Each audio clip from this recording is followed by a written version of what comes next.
So I'll hear that the recording started. Okay.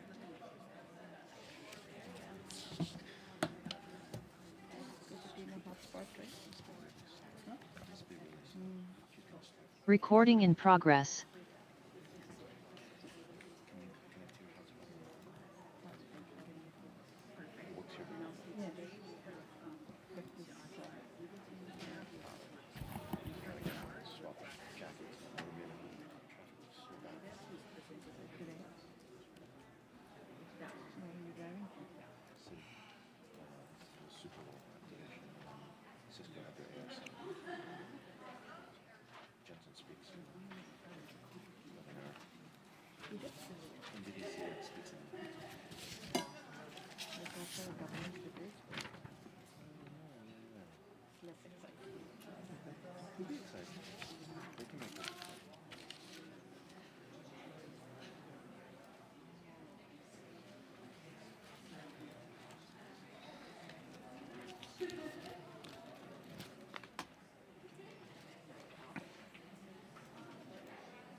Member.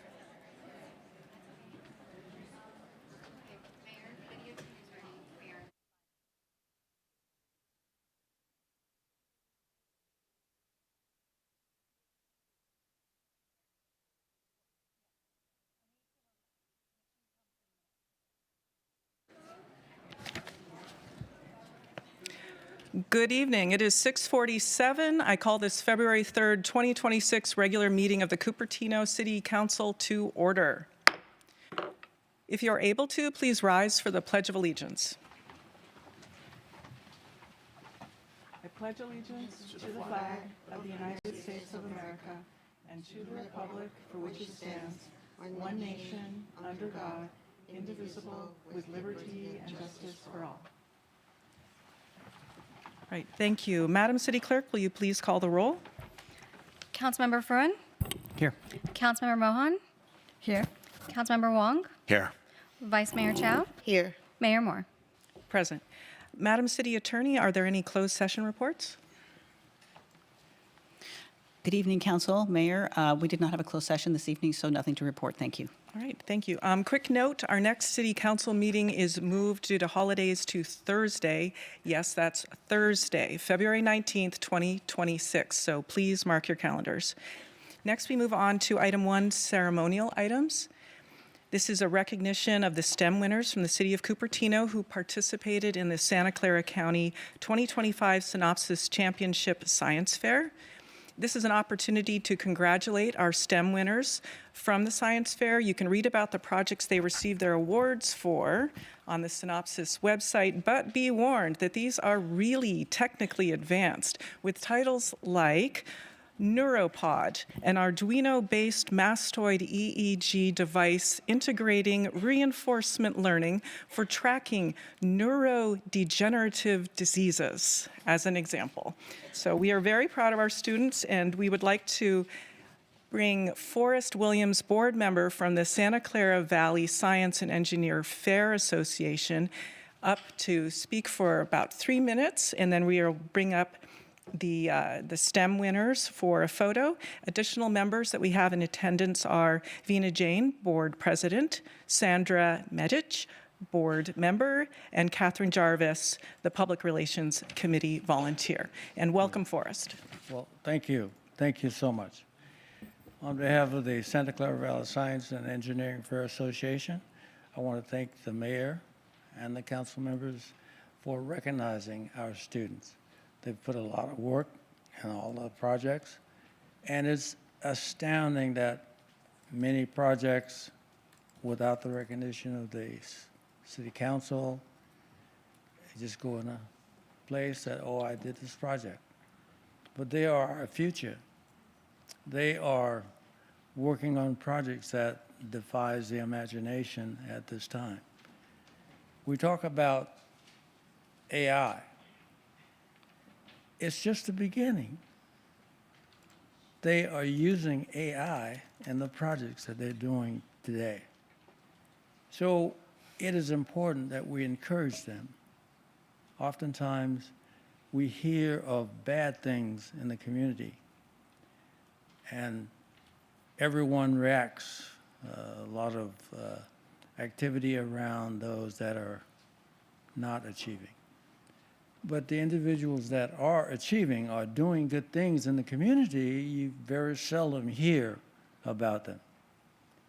And your recognition of their STEM achievement is significant for the future. You will realize as you age, I'm not saying your age, I'm saying as you look to the future and look at the opportunities that they will provide for the next generation, you will realize that your recognition is significant in their future. So let's continue to support our children. Thank you. Thank you so much. So at this time, we would like the STEM award winners and their advocates, their staff members who helped them, to all come up. We're going to take a group photo with the council. So come on up.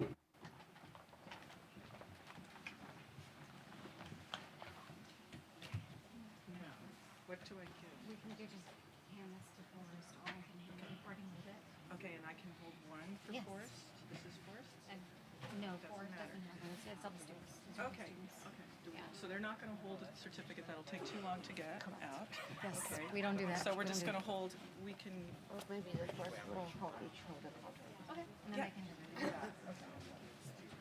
okay, so you're going to help go pass that out? Basically line up with your practice photo.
I don't know. Thanks, Forrest. Thanks so much. Good job. Could you just tell them that we need them, if you're out here, certificates, we'll give Okay. each person a certificate. Okay, the STEM awardees, please meet in the foyer in order to receive your certificates. Thank you very much.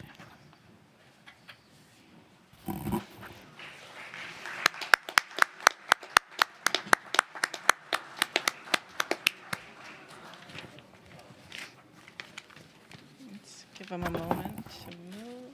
Okay. Madam City Clerk, do we have any postponements and orders of the day? No postponements, Mayor. Okay, so we'll give a brief pause to our award winners.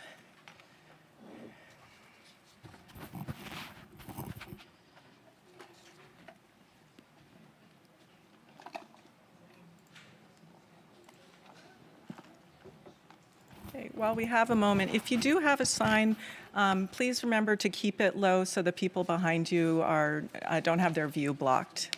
That's much appreciated. And also, I know a number of you have already been here. Our applause rules, basically, that we want to make sure that everybody feels welcome to speak. So please refrain from applause.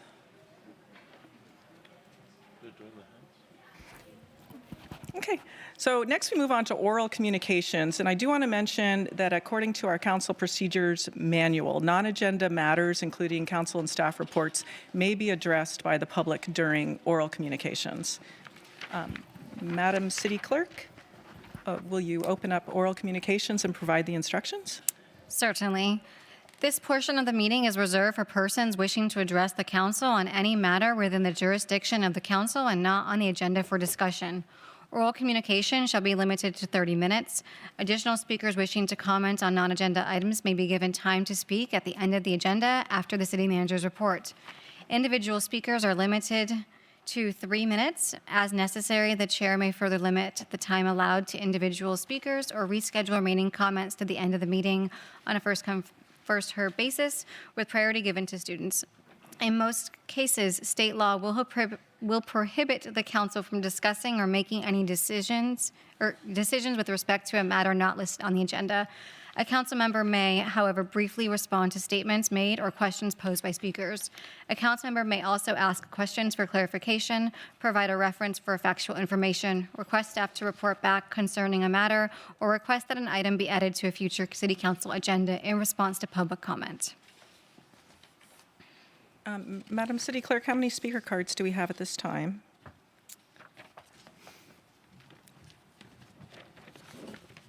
And recall that this is for non-agendized items. If you're here to speak on something on the agenda, you'll need to speak during that item.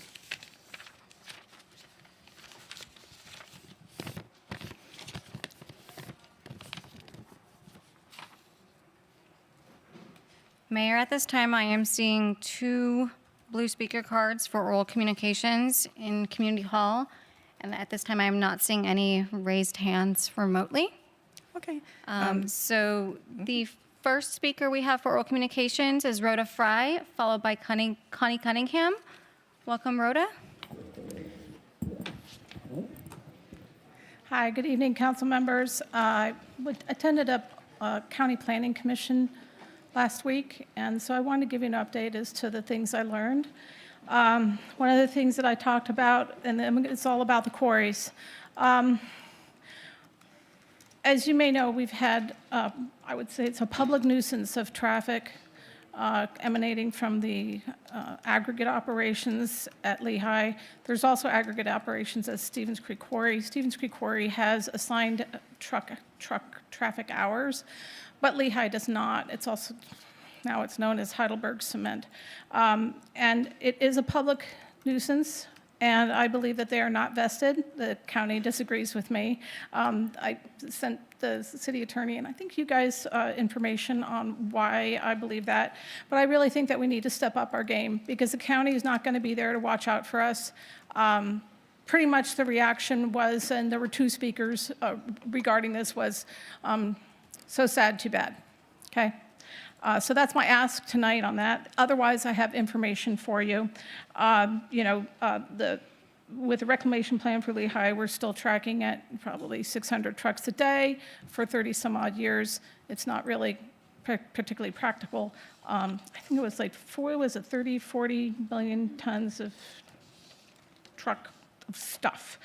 But we also have a similar concern regarding Stevens Creek Quarry.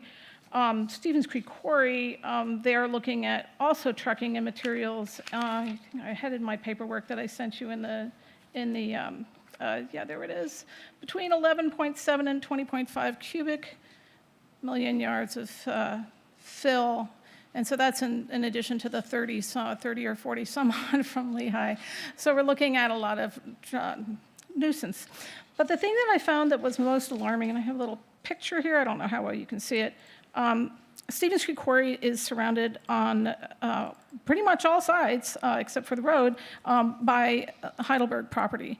And what Stevens Creek Quarry intends to do is to move into somewhat the 2 parcels on the right and 2 parcels on the left. 2 of those parcels happen to be in jurisdictional Cupertino. And at the meeting, they said, well, Cupertino doesn't allow mining, so that property would need to be annexed from Cupertino into the county. LAFCO would be involved, and this is the first I've heard of it. The other piece, just so you know, there already is a piece of land that is owned by Stevens Creek Quarry that is within that is in jurisdictional Cupertino, and it is under county purview under State Mining and Reclamation Act. So we're not part of that. Thanks. Thank you, Rhoda. Next up, we have Connie Cunningham. Welcome, Connie.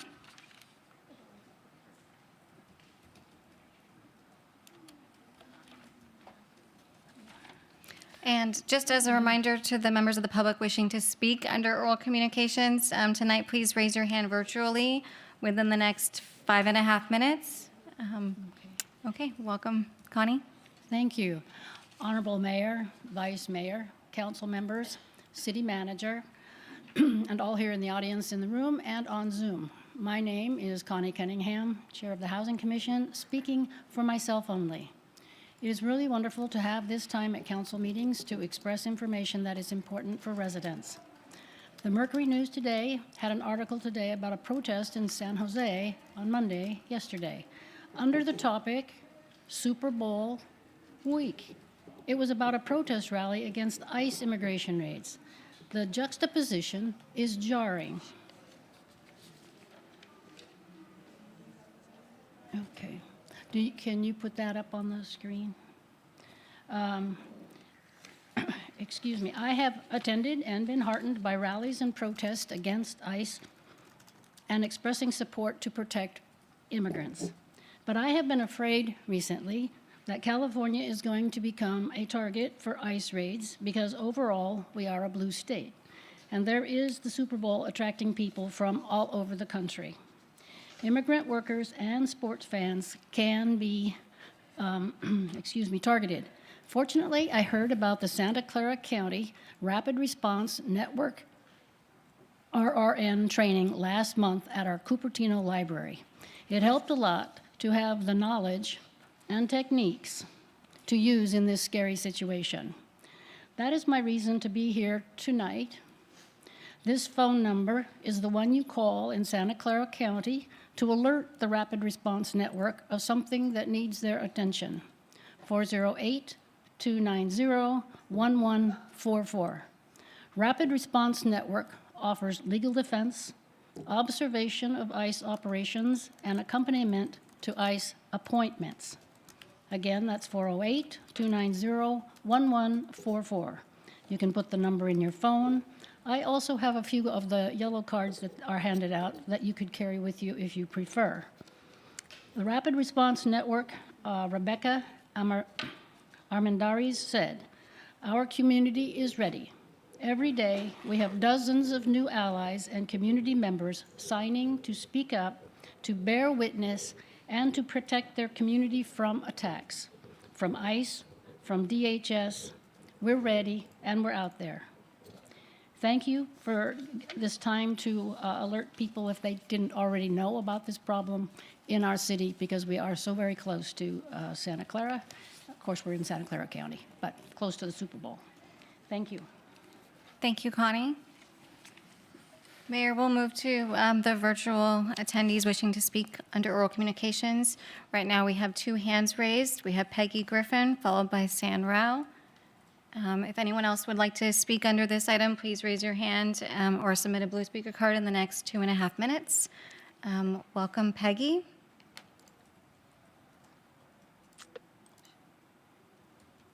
I apologize, Thank you. Peggy. I kept muting you. Welcome, Peggy. Can you hear me? Good evening, Mayor Moore, Vice Mayor Chow, council members and staff. Peggy is unmuted, but we cannot hear her. Oh, Can you hear me? we can hear you now. Welcome. Okay. Welcome. Thank you. Good evening, Mayor Moore, Vice Mayor Chow, council members and staff. I want to thank Rhoda Fry for continually monitoring the quarry situation on the west side of town. My husband and I recently went hiking at Stevens Creek County Park, and this was like a weekend. And before we got from the intersection of Stevens Creek and Foothill to the park, we encountered 6 trucks. That's not a long distance. I don't know that if it's even a mile from that intersection to the entrance to the park. So I can't imagine what the residents along that path are encountering. But it worries me that they want to change the boundary of Cupertino, the jurisdictional Cupertino. Just because you move the boundary doesn't mean that the impact is less significant.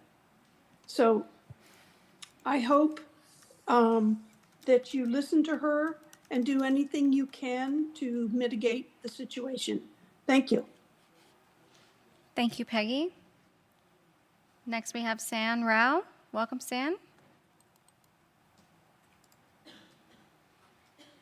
Good evening, Mayor Moore, Vice Mayor Chow, and council members. Along with Rhoda Fry, I spoke at the County Planning Commission meeting on the topic of the quarries.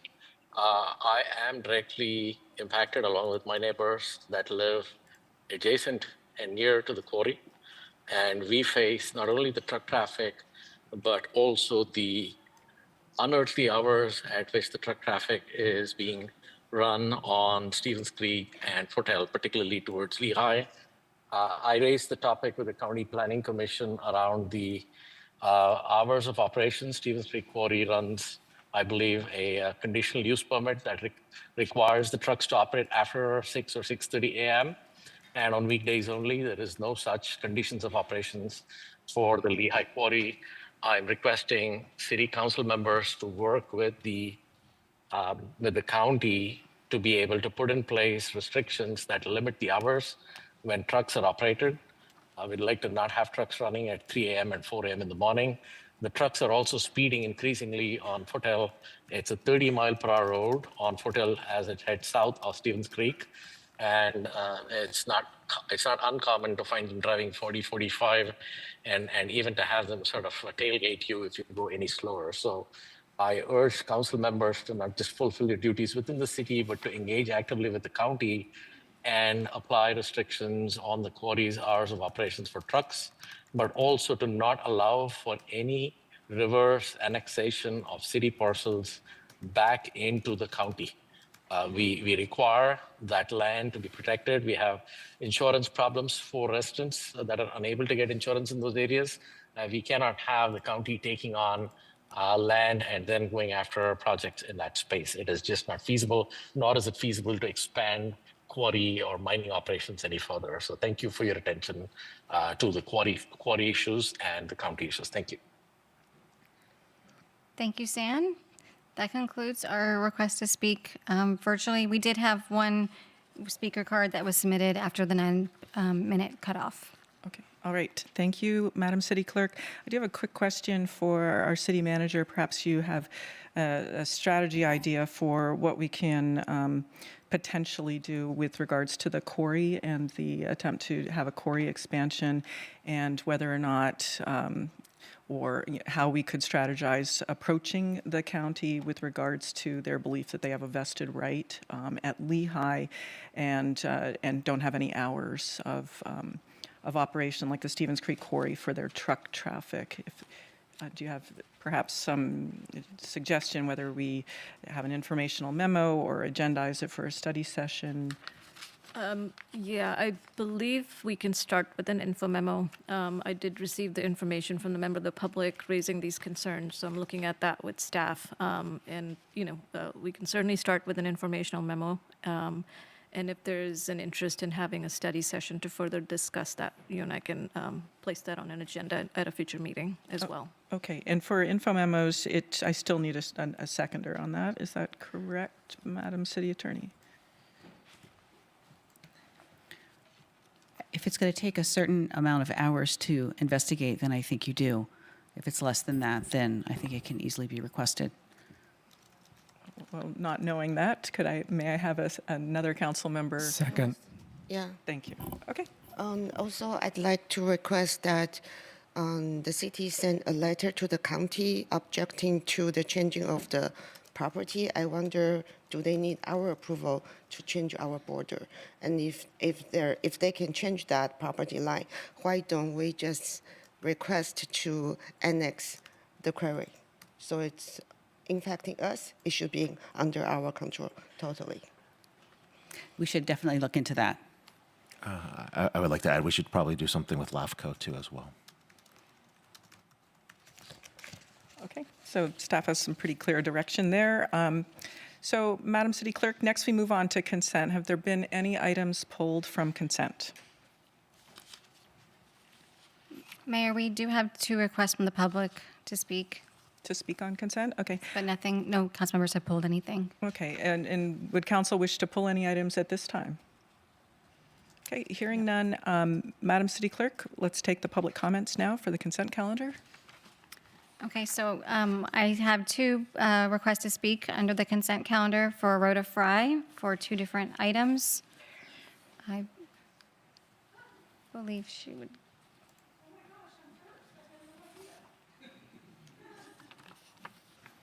So I take it this is Mary Avenue? What is this? This is under the consent calendar. You have speaker cards for item number 2 and item number 3 under the Oh, I consent wanted calendar. Mary and the business license, I'm sorry. Okay, I got my numbers mixed up. okay. Thank you, Rhoda. So there's no further comment cards? No further requests to speak, no more booth speaker cards, and I do not see any hands raised virtually to speak on the consent calendar. Motion to approve consent. Okay, so I have a motion from Councilmember Wong to move consent. Do I have a second? I'll second it. Okay, thank you. Councilmember Mohan seconds. Do we have any comments on the consent calendar at this time? Hearing none, Madam City Clerk, will you please conduct the vote?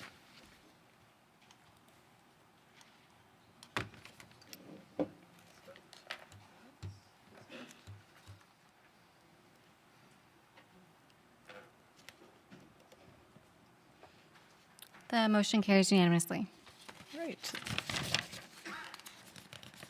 Thank you. Okay, so now we move on to public hearings. The item is item 8, the Mary Avenue Villas, a proposed 40-unit affordable housing project on public property with 19 units dedicated to the intellectually developmentally disabled and 21 units reserved for extremely low, very low, and low-income residents of the community. We'll hear a staff report, take council questions, open the public hearing for comments. If we do have an applicant presentation, they would be able to provide that after the staff report. We'll take further council questions, close the public hearing, and then consider actions on the project approval, CEQA exemption, surplus land declaration, and the disposition and development agreement. Madam City Manager, do we have, well, first, have there been any ex parte communications by the council members since the last time we met on this item?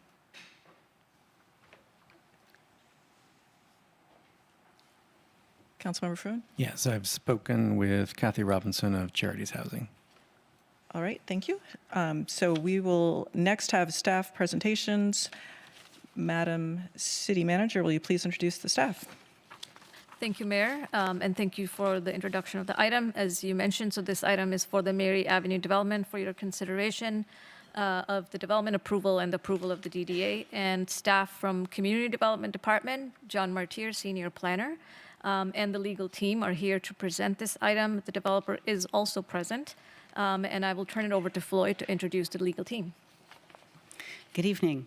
I am happy to say that we have two attorneys with Alshire and Winder. We have Michelle Hernandez. She's Deputy City Attorney for the city, and she has been deeply involved in preparing this item for council and the city to hear.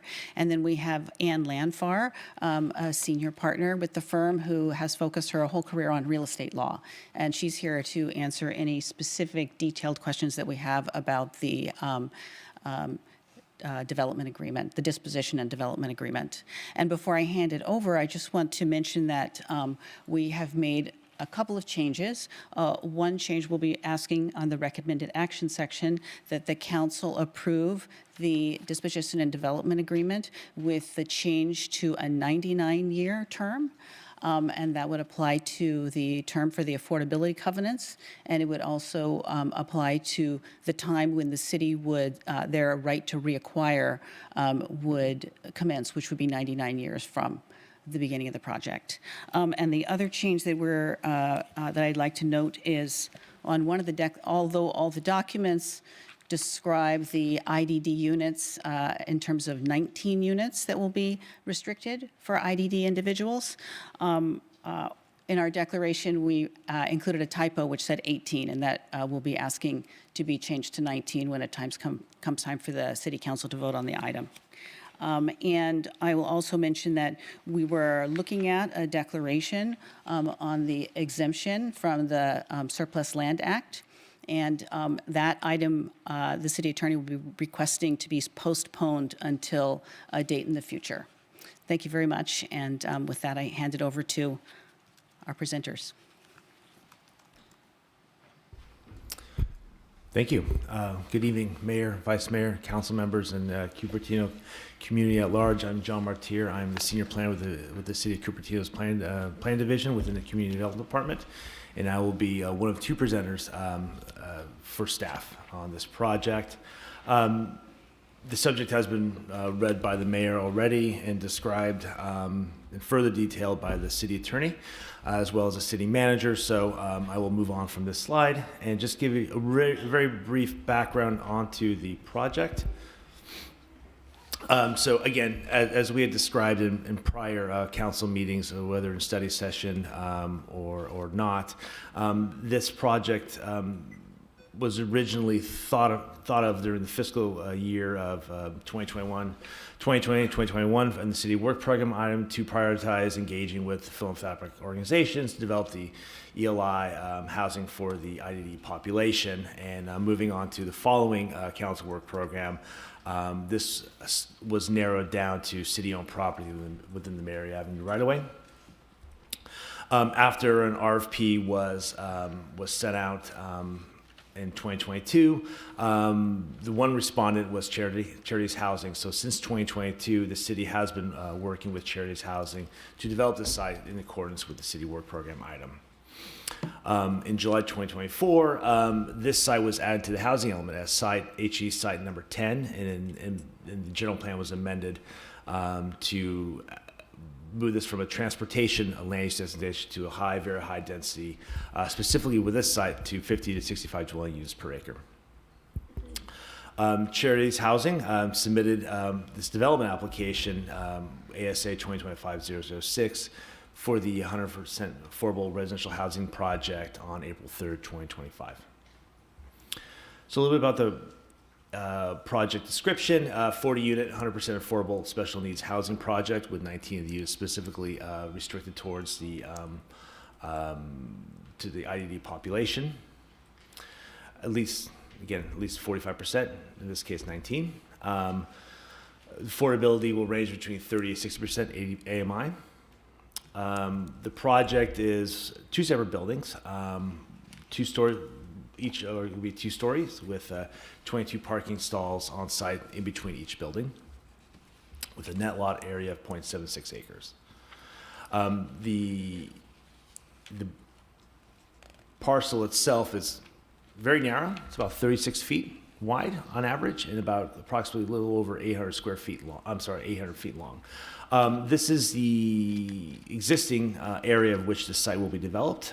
You see this is taken looking south from the edge of the Mary Avenue Dog Park. And this is a civil drawing of the area. You can see because of the length of the parcel, it had to be broken up in two. The top is the northern half, the bottom is the southern half. You can see the dotted lines are essentially the area which will be affected by the project in terms of roadway reconfiguration. The darker area above the parking is where approximately where the new sidewalk will be, as well as bike lanes and whatnot. The red areas is the parcel line. So this is where the buildings will go. This is the city-owned parcel, and that is proposed for the development. So overall, the right-of-way modifications will necessitate a net loss of approximately 89 parking spaces. The parking space on the west side of Mary Avenue would parallel. However, parking on the east side of Mary Avenue, directly across from the project, will be removed. The vehicle travel lanes will go from approximately 11.5 feet to 11 feet in width. The bicycle lanes will be maintained, as well as there will be an addition of a sidewalk on the west side of Mary Avenue, where currently there is none. This is basically a section of the development with the reconfiguration of Mary Avenue.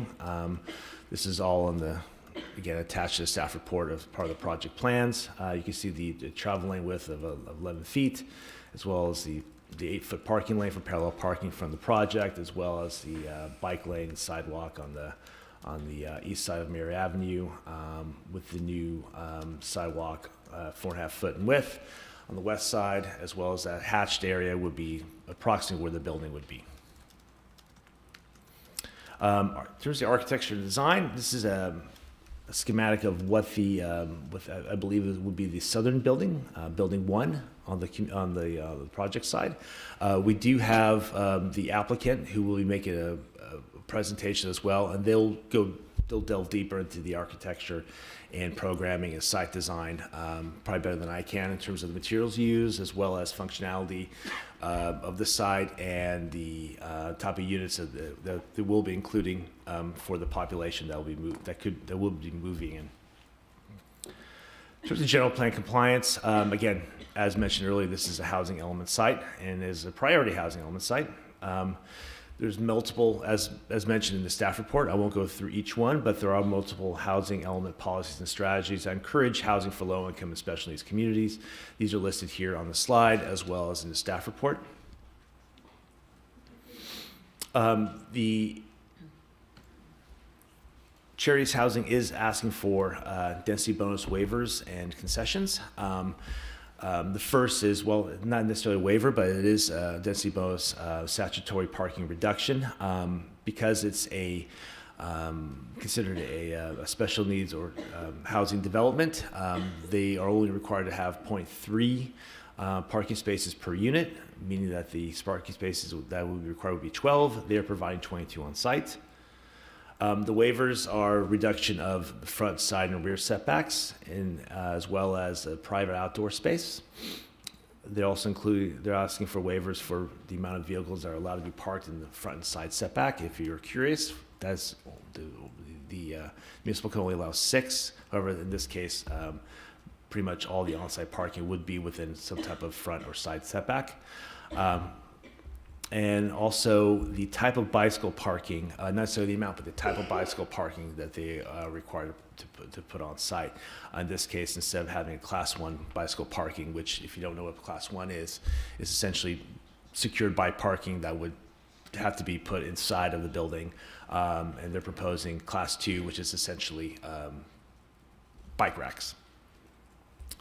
2 concessions. The first is for an alternative to the municipal code's electrical vehicle charging requirement. Instead of they were asking to be more consistent with green building standards rather than the municipal code. However, the the municipal code does allow a statutory, not statutory, but an out or a request for a waiver per code if for affordable housing developments, if the ordinance requirements increase the cost of development by $400 a space, that they can request that reduction per the municipal code. However, in this case, they continue to ask for a concession with this requirement. And the second concession is the removal of the private artwork on site or in lieu fee, which at the time of the request would have been an extra $200,000 to the development. And this, I'll turn it over to Michelle. Good evening, Honorable Mayor and City Council members and public at large. I will be walking through some of the procedural aspects of the project. So we'll start with the vacation process. So a non-summary vacation of the public right-of-way is required prior to transfer of title. Just as a reminder, title is actually transferred much later in this process, not at this point when we're approving the DDA. The Planning Commission reviews conformity with the general plan and must provide a finding within 40 days of submission. Submission is anticipated at this time to be February 10th, 2026. Council hearing after a 15-day notice period can occur, and right now that's slated for March 3rd, 2026.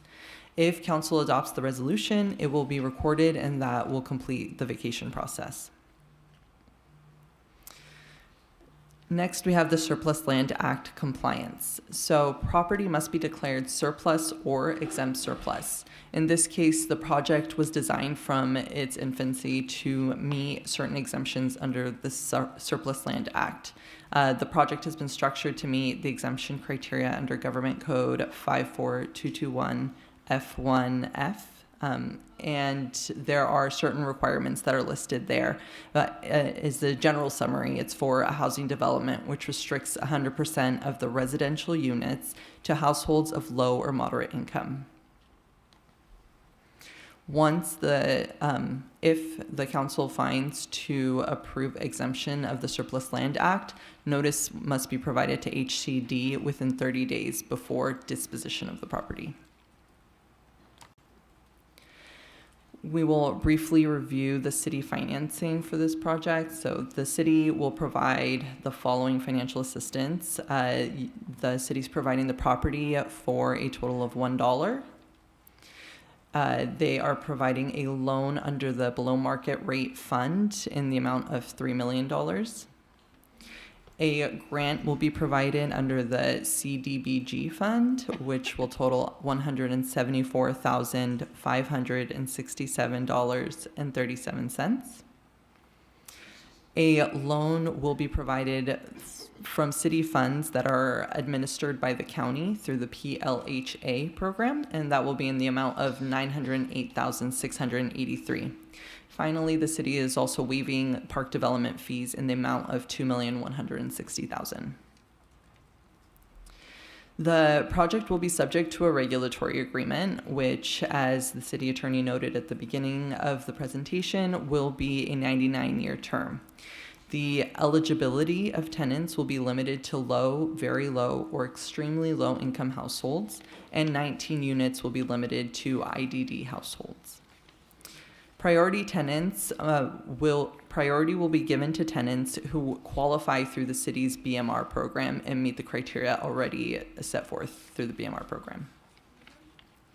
The developer is required to provide ongoing evidence of compliance on an annual basis, and tenants receive notice of the upcoming expiration once the upcoming 99-year term is coming to an end, at least 3 years in advance, and will be provided additional notices for certain time periods between those 3 years and the termination of the regulatory agreement. The city has retained an option to reacquire the property at the conclusion of the regulatory agreement. The city will have the option but not the obligation to reacquire the property. The reacquisition price will be equivalent to fair market value of the improvements at the time of reacquisition and will specifically exclude the value of the property itself and the value of any funds that are outstanding under any of the financing being provided by the city. And sorry about that. Upon notice from developer, the city will receive 12 months to exercise that option. Sure, I have to read in the record the environmental review for this. So, California Government Code 65583.2I in City Code Section 1912030, the proposed entitlement is not considered a project subject to CEQA. Development meets all statutory requirements for this exemption, specifically regarding its location on the housing element site. Its program has 100% affordable status and is with a density of over 20 dwelling units per acre. However, the proposed EA is not a development project. However, it would facilitate the construction and operation of a future 100% affordable housing development, future development, in Cupertino that is exempt from CEQA. The proposed DDA project qualifies for exemption under state CEQA guidelines section 15332, class 32 infill project, development projects, and as a result would not have a significant effect on the environment. The notice of exemption was included in your staff report, and we have two representatives from PlaceWorks if you have any questions about the CEQA process and that notice of exemption. I will defer to them. So the recommended actions is to find the project, in this case the DDA, exempt from the California Environmental Quality Act, CEQA, adopt resolution to approving the architectural site approval, adopt a resolution to declaring the property exempt surplus land pursuant to the Surplus Land Act, and adopt resolution approving the disposition and development agreement. And that concludes my presentation. Okay. Thank you. And you did mention, John, so thank you so much for the report. You did mention there is a presentation from the applicant. That is correct. Okay, so that would happen at this time. Madam City Clerk, do we allocate 8 or 10 minutes for the applicant? 8 minutes. 8 minutes. Right.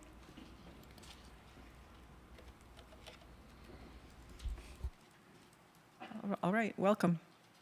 You have 8 minutes. City Clerk, I will be running the slides, so just... Never mind. I appreciate you both.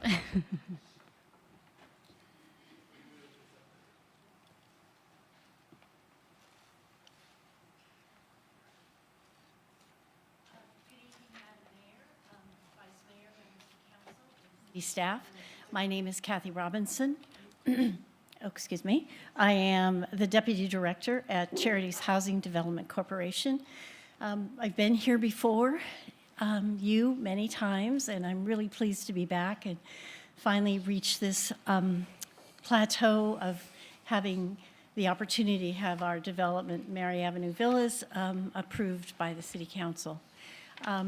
I'm here just to give a brief overview of Charities Housing, and then I will turn it over to the project manager, Andy Leaf, and we have our design team here and our attorney here, just in case there's questions or other follow-up that you need. Briefly, Charities Housing is a nonprofit housing development corporation. We exclusively develop in Santa Clara County. We develop, own, and manage all of our properties because we think that is an important continuum of responsibility from beginning to end. We've been in business about going on 40 years, have several thousand units in communities throughout Santa Clara County, from Mountain View, Palo Alto, down to South San Jose, and have more developments under construction currently and a couple new ones upcoming to start construction this year. Probably you know us best because we are the developers for the Veranda, a affordable senior housing development that was completed a few years ago in Cupertino. There you can see on the slide, it's located on Stevens Creek across from City Center, and has been very successful and well received by the community. So we really appreciate your supporting us on that and our ability to continue to contribute through Mary Avenue. Thank you. Good evening, Council, Mayor, general public. I will be talking about some specifics about the site, a little more flavor to it maybe than what Mr. Martyr provided. So what we have here is an aerial view of the project. We have 2 buildings, as was mentioned, 22 parking spaces in between. I think we actually went over this pretty well, Mr. Martyr. The project information, 2 two-story buildings, as has been said. We have 39 affordable apartments plus 1 resident manager's unit. The breakdown is 3 studios, 22 one-bedrooms, 14 two-bedrooms, plus the manager unit. The income limits are 20% to 60% AMI. Those lower units are for the 19 units for the intellectual and developmental disability population. The floor plans, well, this didn't come out quite as large as I would have liked. I wanted to point out that there is a community room on the first floor of one of the buildings. The room has a meeting room for service providers to meet with clients. We have a kitchen and a refrigerator in there. There are laundry rooms in both buildings. There's a indoor interior mail room for secure mail delivery. And each building has an elevator. And all of the units are accessible, accessible, excuse me. That's just the other building. And I'm going to briefly bring up our architect, Laura Roberts from Co-Architecture, to speak a little bit about building materials and landscaping. Thank you, Andy. Good evening, everybody. So we brought here today a model that we have developed for studying the elevation of this building. And we have chosen 2 traditional materials. One is stucco, the other one is wood siding. And we have mainly emphasized in the corners of the buildings, as you can see in the elevation. So this will be the 2 corners. We're using wood siding, and in between we're using stucco, so that we create articulation in the facade to perceive a more individualized unit perception of each unit, so the building doesn't perceive as a very, very long, massive building.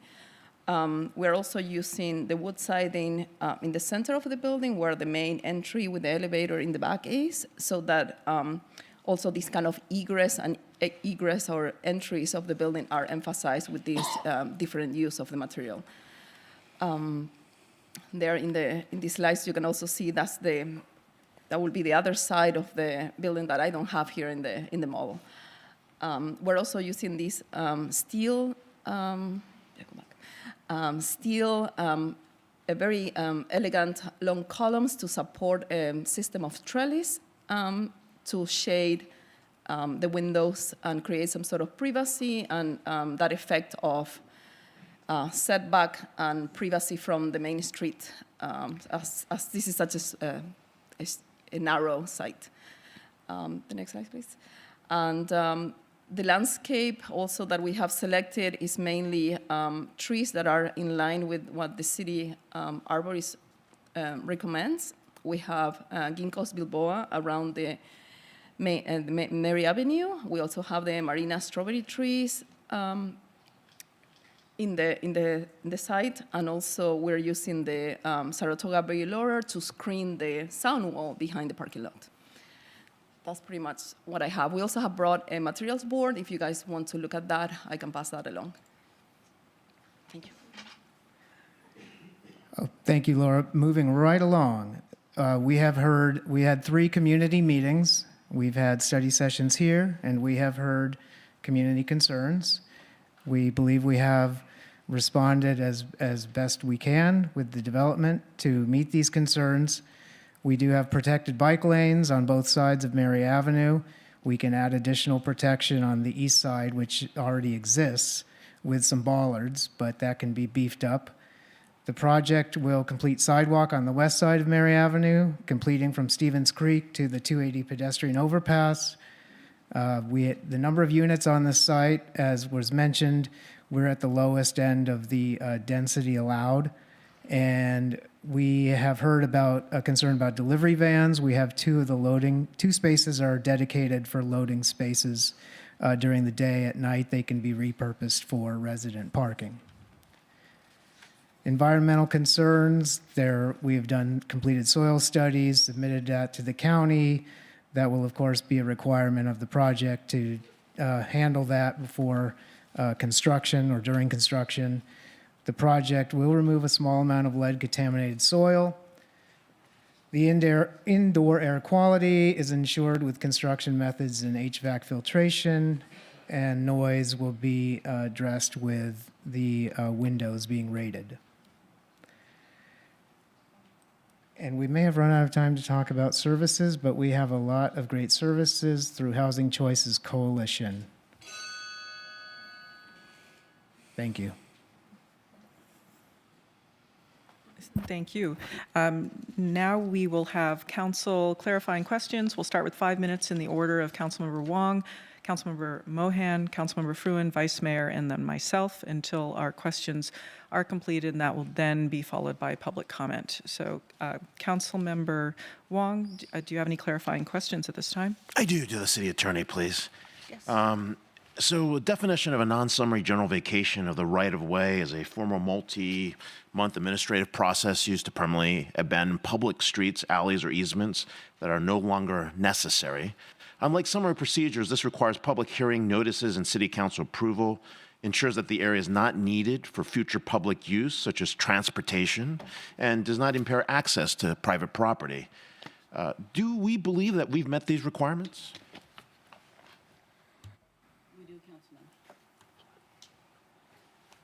We do, Councilman, yes. So each of those, there's no exceptions or anything in that process? I think the statute is clear, and we have, jumped through the necessary hoops, or we have plans to. We'll be bringing the initial review to ensure consistency with the general plan to the Planning Commission. And then once Planning Commission has weighed in on its consistency, then we will be bringing it to the City Council to make the determination. Okay, and then when will we have a date and time to vacate the public right-of-way to create the parcel from the road? Well, the actual vacation will take place when the transaction closes. And so at the closing, when title to the property transfers and financial obligations are incurred, that's the time when we will record the vacation. And that's when the land at that time will actually be vacated. The right-of-way will actually be vacated. And then on the issue of repurchase of fair market value to the improvements, will we deduct the inflation-adjusted assistance provided, not the loans, which comes out to $2,334,566.37? At the time it's my understanding, and I ask that Attorney Lanfar correct me if I'm incorrect, but it's my understanding that at the 99-year mark, we have the right to repurchase the property for the fair market value of the building. And not subtracted of the assistance that was provided and the art and lieu fees that were waived? Correct. We add that to that if we want to? I don't believe that we can, but I will ask Attorney Lanfar to answer that question. Okay, and then the question to the applicant. If they want to come up, it's great that you took in community feedback from the bikers, but not from the drivers who are worried about their parking spaces. Why did you not address that issue? And the main issue here is traffic flow for autos, not bikes. The development requires that amount of right-of-way, so that necessitated the removal of the diagonal spaces on the west side of Mary Avenue. So we have provided 30 to 33 spaces on the west side, depending on the final Public Works configuration. And we have the two 11-foot drive lanes. Well, you asked about parking. I'm worried about the parking, as many of the residents here are. Right. So that's... But did you take into their account, or you just can't do that? In order to achieve the project and build it, that necessitated those loss of those spaces. Okay, thank you. Appreciate that. And a question to our planning department. If a Cupertino resident wanted to have this many exemptions and waivers that staff has granted, what would they need to do from setbacks and all that fun stuff? And what would we normally allow our developers to do to reduce in art in lieu fees as well? How would they be able to get those same level exemptions? Provided a development that has net 5 units. I mean, that's It. That's all they need to do to be able to do that. To qualify as a density bonus project, yes. So it's all about the density bonus projects, which That's correct. are Statutory. statutory coming from the state, correct? That's correct. Okay. Thank you. Thank you. Next, Councilmember Mohan. Yeah, thank you, Mayor. A question for our city attorney. So today we will not be discussing the right-of-way vacation. Correct. And so what is the process? After today, it goes to the Planning Commission on the February 10th, then comes back to us for what? Well, the vacation requires that the Planning Commission weigh in on the consistency with the general plan. And once the Planning Commission has said, yes, it's consistent, then it comes to the City Council to make the final determination about how the city should move forward and whether the right-of-way should be vacated. And there's another item that follows the same path, and that is now I'm drawing a blank on what that is. There's a second. Michelle, help me with that. Sorry, at which point in the process? I'm sorry, I recall now. It's the disposition of the land itself also has to be looked at by the Planning Commission and determined that the disposition of the land complies with the general plan. And then that too comes back to the City Council for a final vote on that. And both of those items will come back. Okay, and that is separate from the disposition and development agreement that we will be voting on today. Correct. And the disposition and development agreement that we will vote on today, it is conditional, right? It is not the final word on disposing the property. That is exactly right. That's a key point in the disposition and development agreement, I'm going to call it DDA, is that it is contingent upon the Planning Commission finding that those two items are consistent with the general plan, and it is then consistent with the council voting in favor of those two items. And it's also contingent on a number of other things. It's basically a roadmap for all the parties to follow as they move towards the time when everything is in place to close the deal.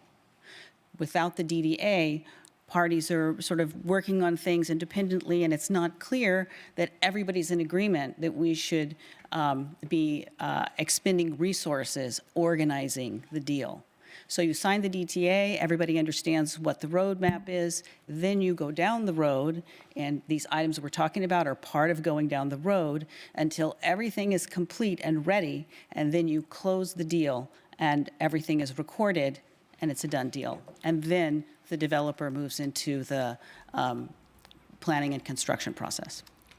And respectfully, just to add, in section 404 of the DDA, there's a subsection 1 and subsection 2, which describe in detail the contingencies upon which closing depends. So it lists for the developer and for the city what needs to be met in order to be able to close the project and actually dispose of the property. Thank you. Okay, that does explain it, and I just wanted to make sure that we, as well as the public, don't believe that approving the DDA today is the final word on it. Okay, thank you, thank you. Thank you, Mayor. Thank you. Councilmember Fruin? So I'll direct my first question to the city attorney.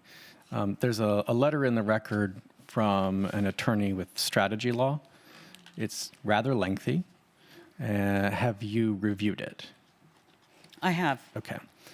Do you and your colleagues in the city attorney's office feel that our course of action remains on firm legal ground despite the claims in that letter? I do. Okay. To CDD, Mary Avenue right now is a two-way street, one lane in either direction. Once this project were built, it would remain a two-way street, correct? That's correct. Okay, so the lanes themselves, despite their narrowing, remain intact. Correct. Okay. And then on the western side of Mary, at present, there is no sidewalk. Correct. Okay, all right. So we will be seeing additional improvements that do not currently exist at this site. Correct. Okay, all right. If I could also ask the city attorney to walk us perhaps through the repurchase option in a little bit more detail. I think everyone would appreciate that. I think it's at section 806 of the DDA. That's right. So I can provide an answer to that.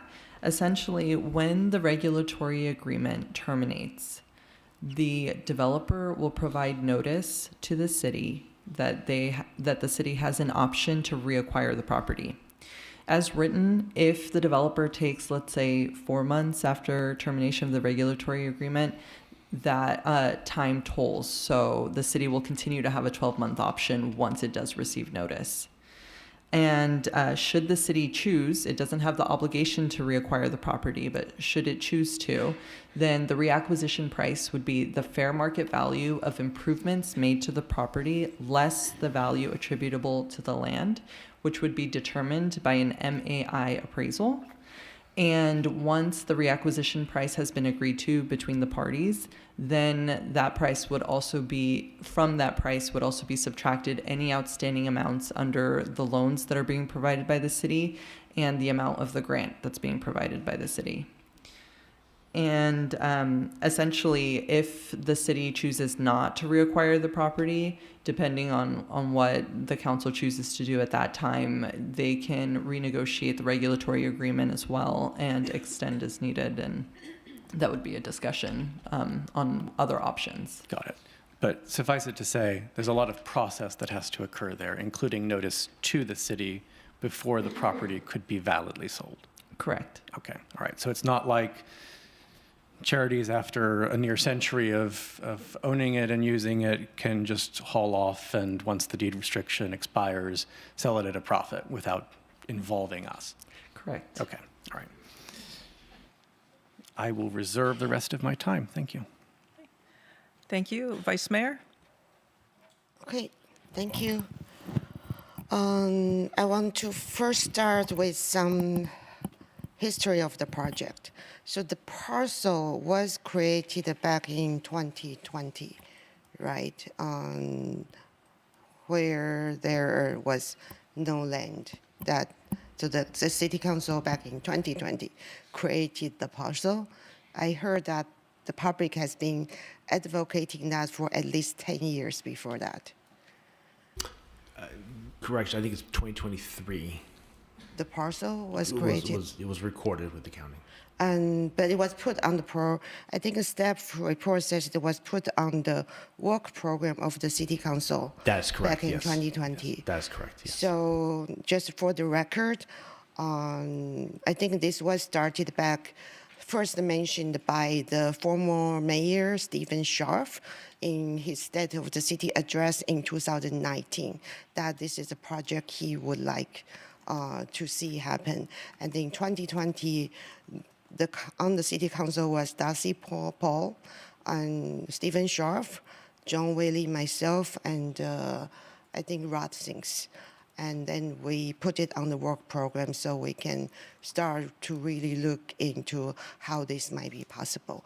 It's been quite a few years. So I'm really happy to see that it's happening now, but I want to be sure that we don't forget who got us started. And even though I do still have, but as a city council member, I do want to be sure that we follow all the legal process and address the concerns by the residents like we do for all development projects. So first of all, I think we have been talking about no net loss by development project. So for this project, is there any net loss of units from the housing element allocation? No, Vice Mayor. So we would have no loss, which is good. And for the BMR loan of $3 million and PLHA loan of $0.9 million, what's the term of it says the loan on the slide. I thought it's just a donation. Because if there were a loan, I would like to ask what's the term and what's the interest? And you're referring to the CDBG?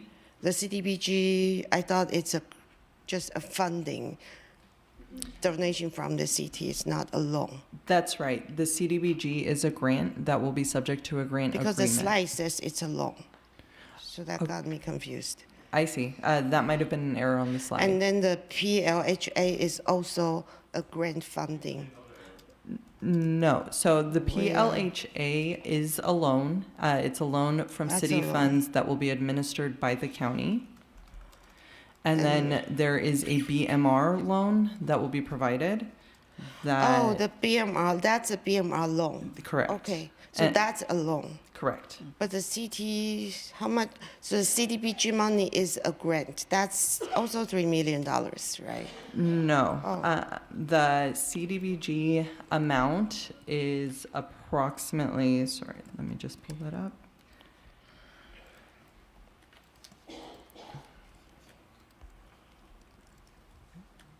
The CDBG grant will be at $174,567.37, and that will be a grant, and it will be subject to a grant agreement. Oh, so the BMR is a $3 million, it's a loan. Correct. And PLHA is a loan of 0.9 million. That's a CT loans, but through the county. Correct. So what's the term of the loan that they need to pay back, and what's the interest? For the PLHA loan? Both BMR and the PLHA. So both loans will be subject to an interest rate of 3%. And the term of the loan is 30 years, 10 years? I'm not sure of the term of the loan. Michelle? Yes. I think we have city staff from our housing group who can answer those questions. I'm not sure I can answer all those questions, but for the term loan is 30 years. 30 years. Okay. So that's lower than, I think, market rate, right? The market rate is about more than 6% now. Okay. And then, so at the time of requisition, that's when the loan will still be on 99 years, the loan will be paid back. So the only grant from the city is $134K. So you are saying they will assess the market value of the improvements, not including the land, just the building. And then the grant amount of $134K will be subtracted from that assessment, in case the city want to request it. Correct. So the price apply. will be determined with the evaluation of the cost of the improvements, and we'll subtract the value of the land.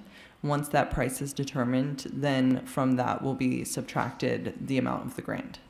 Okay, great, thank you. So on your slides, you said there will be a total of 3 studios, 22 one-bedroom, 24 two-bedrooms, and a one manager unit. So how many for the IDD units, how many will be studio, one-bedroom, two-bedroom? I didn't find the information in the staff report, I think. So thank you, the Charities Housing, for that information. Sure, it was in the DDA. The draft DDA has a breakdown, which. So maybe Charities Housing can answer that right away? Well, here, I can answer. Well, either one. Go ahead, Andy. 3 studios, 14, wait. 3 studios, the 14 one-bedrooms, and 2 of the two-bedrooms will be for the IDD tenants. And the manager's unit would be 2-bedroom? The manager's unit is a 3-bedroom unit. Oh, okay, so that will be 3-bedroom. Wait, how many 2-bedrooms? For the IDD For the population, IDD? 2. Only 2-bedrooms. Correct. This was based on feedback from Housing Choices and IDD advocates of what would best serve the IDD residents. Okay, thank you. Okay. And it was mentioned last time there is currently fiber optic line underneath the public right-of-way. And then we were told by the staff last time that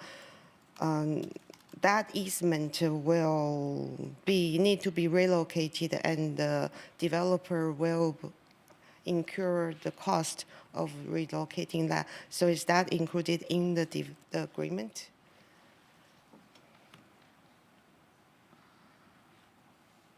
The fiber optic cabling is not mentioned in the DDA at this point, but Should that be included so we have clarity on that?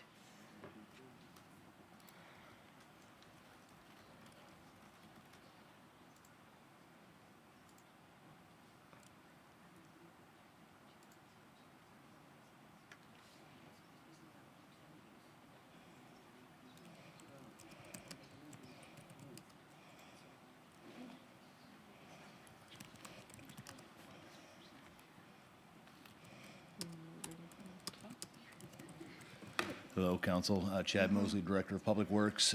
The relocation of the fiber line does not need to be in the DDA. It'll be part of the development requirements. Part of building any of those improvements requires a certain amount of modification to existing facilities. The fiber would be part of that. Wait, why? I don't understand. How can that be? But the easement need to be revised. So when will the revised easement Yeah, be there is no approved? easement now. And that fiber line, if it falls within the property, which still needs to be verified, it would be shifted outside of the property so that it falls within the right-of-way, the new right-of-way. So how can we have clarity that who will be paying for that relocation? It's a development requirement. It is something that staff would be following because we verify that all public improvements are done per the city standards, and this would be our standard. We do this on a so daily the basis. existing city standards would ensure that. That is correct. Okay, great to know. And so I think it's the big. You've gone 7.5 minutes at this Okay. time. Okay. Okay, so I'm going to take chair privilege.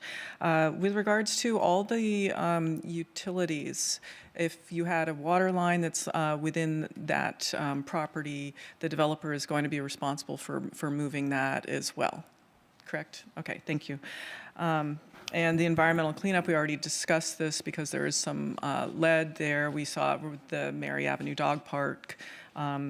There are some contaminants that will be cleaned up by the developer, and we have the environmental section of our municipal code, which handles that part of it. So I'm going to go around for a second round of any clarifying questions, if there are any, and then we'll be going to public comment. So I'll begin again. Councilmember Wong? Yeah, I got a few other questions. When you sign DDAs, and you typically want to make sure that you address issues around bankruptcy and foreclosure procedures, what procedures do we have in there right now? With respect to bankruptcy and foreclosures, we do have a right to reacquire during the construction should anything of that nature occur. However, this is a project that is planning to submit an application for tax credits. So it's important to recognize as well that because if it is awarded tax credits, there will be several layers of potential parties that can get involved to assist in such a situation. So can we ask for the city loans via BMR funds to be drawn in stages and for specific milestone payments so that in case something does happen, we can have a clawback of those funds that might be missed, including accrued interest and fees, at least build that into the agreement? Is that an option we can look at? That is an option we can look at. Those documents related to the financial assistance the city is providing will actually be finalized at closing rather than the DDA. Why not in the DDA? Because there are a lot of various factors between now and the closing that might affect it, including the tax credits and to what degree they receive tax credits. So that typically financing all closes at the same time to ensure that the property transfers, and that's the only way to also secure them properly, because you can record a deed of trust until the property is transferred to the developer. Understood. But what protections does the city have in between if we allow for that? Well, the city's not providing the funds until that later time, generally. So there's not a risk necessarily from a financial standpoint in terms of losing the funds that are being provided as a loan. Those funds will be paid out and subject to the documents that are assisting to protect those at the closing time. Can we also make sure that the loans are not assumable as well, so that we don't create a moral hazard, given that a 3% interest rate is quite attractive? That is something I believe could be discussed, but essentially whether or not they're assumable will really be tied to whether the property is still owned by that owner. So there are provisions in the DDA that do protect against that in terms of being able to, let's say, sell the property to another developer in between or something like that. So this financing is tied to this DDA based on the language in it. And if the interest in the DDA was transferred, that's how it might be transferred. So otherwise, yes, we can include language to the effect of anybody that is the owner of the property is bound by this loan and needs to pay it back. But that's something that would be pretty standard in those types of documents. Okay. And then a question to our staff. So why didn't we look at getting rid of the bike lanes and putting parking spaces there instead? Why are we keeping the bike lanes? So if the residents are worried about not having 89 parking spots, yet we keep the bike lanes but not the parking spots, wouldn't that be a nice compromise for the folks that in the neighborhood? How come that has not been considered? I'll start answering your question, then I'll defer to Public Works, the site design for Mary Avenue. I think Mary Avenue is an important connector between the Mary Avenue Bridge and Stevens Creek Boulevard in terms of bike traffic, and that's a bike thoroughfare, and that's my understanding, and I'll let Chad, our director, continue. Hello, there we go. John pretty much nailed it. We have the Mary Avenue Bridge, which the city expended considerable sum of money about 16 years ago to construct. That was a pedestrian and bicycle connection between north and south, and Mary Avenue is the natural extension of that. So ensuring that bike lanes are there to get people to and from Stevens Creek Boulevard, De Anza College, that is highly important. So as a city, we're saying the bike lanes are much more important than the 600 residents' ability to move in and out and park on autos. Is that what we're saying?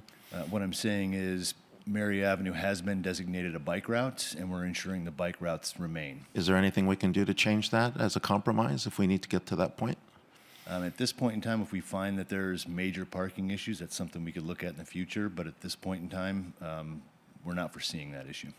So the city is saying we're not foreseeing there's going to be a parking issue in that area because we removed 89 parking spots and kept the bike lanes. That's what you're saying? We are not going to, we don't foresee there being a parking issue. And in fact, if you look at the parking study that was done by Krupka, which was the third-party consultant that was hired by, I believe it was the neighborhood, even in his study, he indicates that with some of the major festivals, that they're utilizing 96% of those parking stalls. Or they would be using 96% of the parking stalls that would be available after the project. So even with their report, it's indicating there's enough parking for festivals. Okay, thank you. I yield the rest of my time, or I have no time to yield. Right. Councilmember Mohan? I'd like to hold my comments till after public comments. Okay. Councilmember Fruin? Just a quick follow-up on the parade of horribles scenario of a bankruptcy. There would be a deed restriction recorded against the land that would run with the land, yes? Correct. So in the grant deed itself, there will be language, and then also in the regulatory agreement, there's language related to these kinds of items, so. Okay, all right, thank you. Vice Mayor? Thank you. So I think we had a study session in this early December, and because there was a lot of community who wrote in regarding how come the city didn't vacate the land, how come we didn't do the public land exemption before we approved the project. And in the study session, my understanding from the attorney and the staff at the time was we will, at the same time when we approve the DDA disposal agreement, we will be doing vacation and then doing the exempt surplus land at the same meeting, not after. But now I am told vacation will be done later, and then earlier, I think Floyd, city attorney, mentioned the exempt surplus land will be postponed also. So how come? I think then we are breaking that promise we told the community this would all be done at the same time. Let me answer that. As I recall, we had said that the vacation would go to the Planning Commission and come back to the council at a later date. I don't recall suggesting that that would all happen in one meeting. With respect to the Exempt Surplus Land Act item, we did expect to have that heard today. In fact, we have a resolution in the packet that we were considering moving on. But after that time, we came to realize that it would make sense for us to make the findings more robust. And so we have a new draft, but it's not finalized. And so we prefer to put that off and bring that back when we bring back the vacation. So it's not going to require an extra meeting, but we're just taking more time with it. So the exempt for surplus land still need to come back to the council for approval. Correct. But it will be after the disposition agreement. That's not what we told the public would be the process. That's what I was told would be the process. So why didn't we just postpone this whole item until we have everything, including the vacation? I think the vacation was postponed from the Planning Commission also because of insufficient information. There was no map of exactly what's the portion that will become vacated as public right-of-way. There was only a mention of the parcel number, which is the entire parcel, not the dimension of the public right-of-way to be vacated. There was no mention of the current use of the land and why vacation would be consistent with the general plan. And plus, I was very confused because that staff report says there will be 18 IDD units. I was like, how come one less now? And now it's back to 19. So we have insufficient information last week when it was on the planning. It was postponed. How come we didn't just postpone this, so just do everything cleanly? Now you are asking us to do things out of order. And again, because of insufficient information. Is that legally,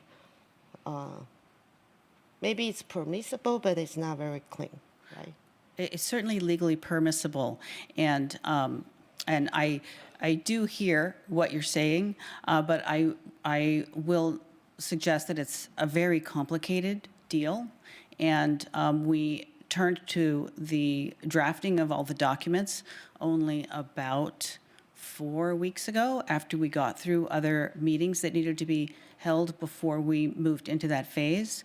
And staff worked very diligently, as did the city attorney's office, to pull all of the documents together, which we have now. And the one document that we feel we need more work on is the one that we're asking to put off. That's okay. But I would like to thank the staff that for making a very quick negotiation and thank the developer to extend the years from 55 years to 99 years, even though that's just an idea that I brought up Monday morning. So you were able to turn that around within almost 24 hours to change the agreement to allow that. Thank you for that, because at that time I was concerned if someone with IDD moves in at the year 20, after 55 years, when they are 75, they might be kicked out of the unit. So 99 years feels more better that at least someone who got the unit will be there until for their lifetime. So thank you for that fast turnaround. Thank you. And I will say that I do believe from the beginning of the project, the parties had considered a 99-year term. We, as city attorney, joined the city, well into this process. And so I think that we were identifying a 55-year mark, really not fully appreciating that the project had anticipated a 99-year period for many years. And so we quickly pivoted on that point and were able to do so with the developer. So we were pleased with that. Thank you. Yeah, thank you. So with the parking, I still have concern. Oh, one thing, I think with the parking, I have asked about what's the parking situation with every study session. But then with every agenda packet for Mary Avenue project, there has never, ever been one attachment clearly spell out what will be the change in parking lots and then the road configuration. It's always I have to ask for that in a supplemental, or it might be part of the staff representation, but till now, even now, it's never been clearly in the published agenda packet. And the traffic analysis was only attached in the supplemental. So I feel like through this process, so many developers have been able to make an adjustment to address parking concerns. But this project, to my disappointment, till today, nothing has been changed to address the parking concern. So I have quite one question up to staff. I don't remember which report I read earlier. And earlier, when the project was on the council agenda, very early when we were initially talking about the project, I think there was an intent to acquire some of the property from Caltrain that's currently part of Route 85. Because I looked at thank you for the very clear chart in the staff presentation for the road configuration. It seems we just need 8 feet to be able to provide one parking on east side. So it seems earlier we had tried to acquire some land from the Route 85. So why was that dropped? Maybe that will help us provide some more parking spaces.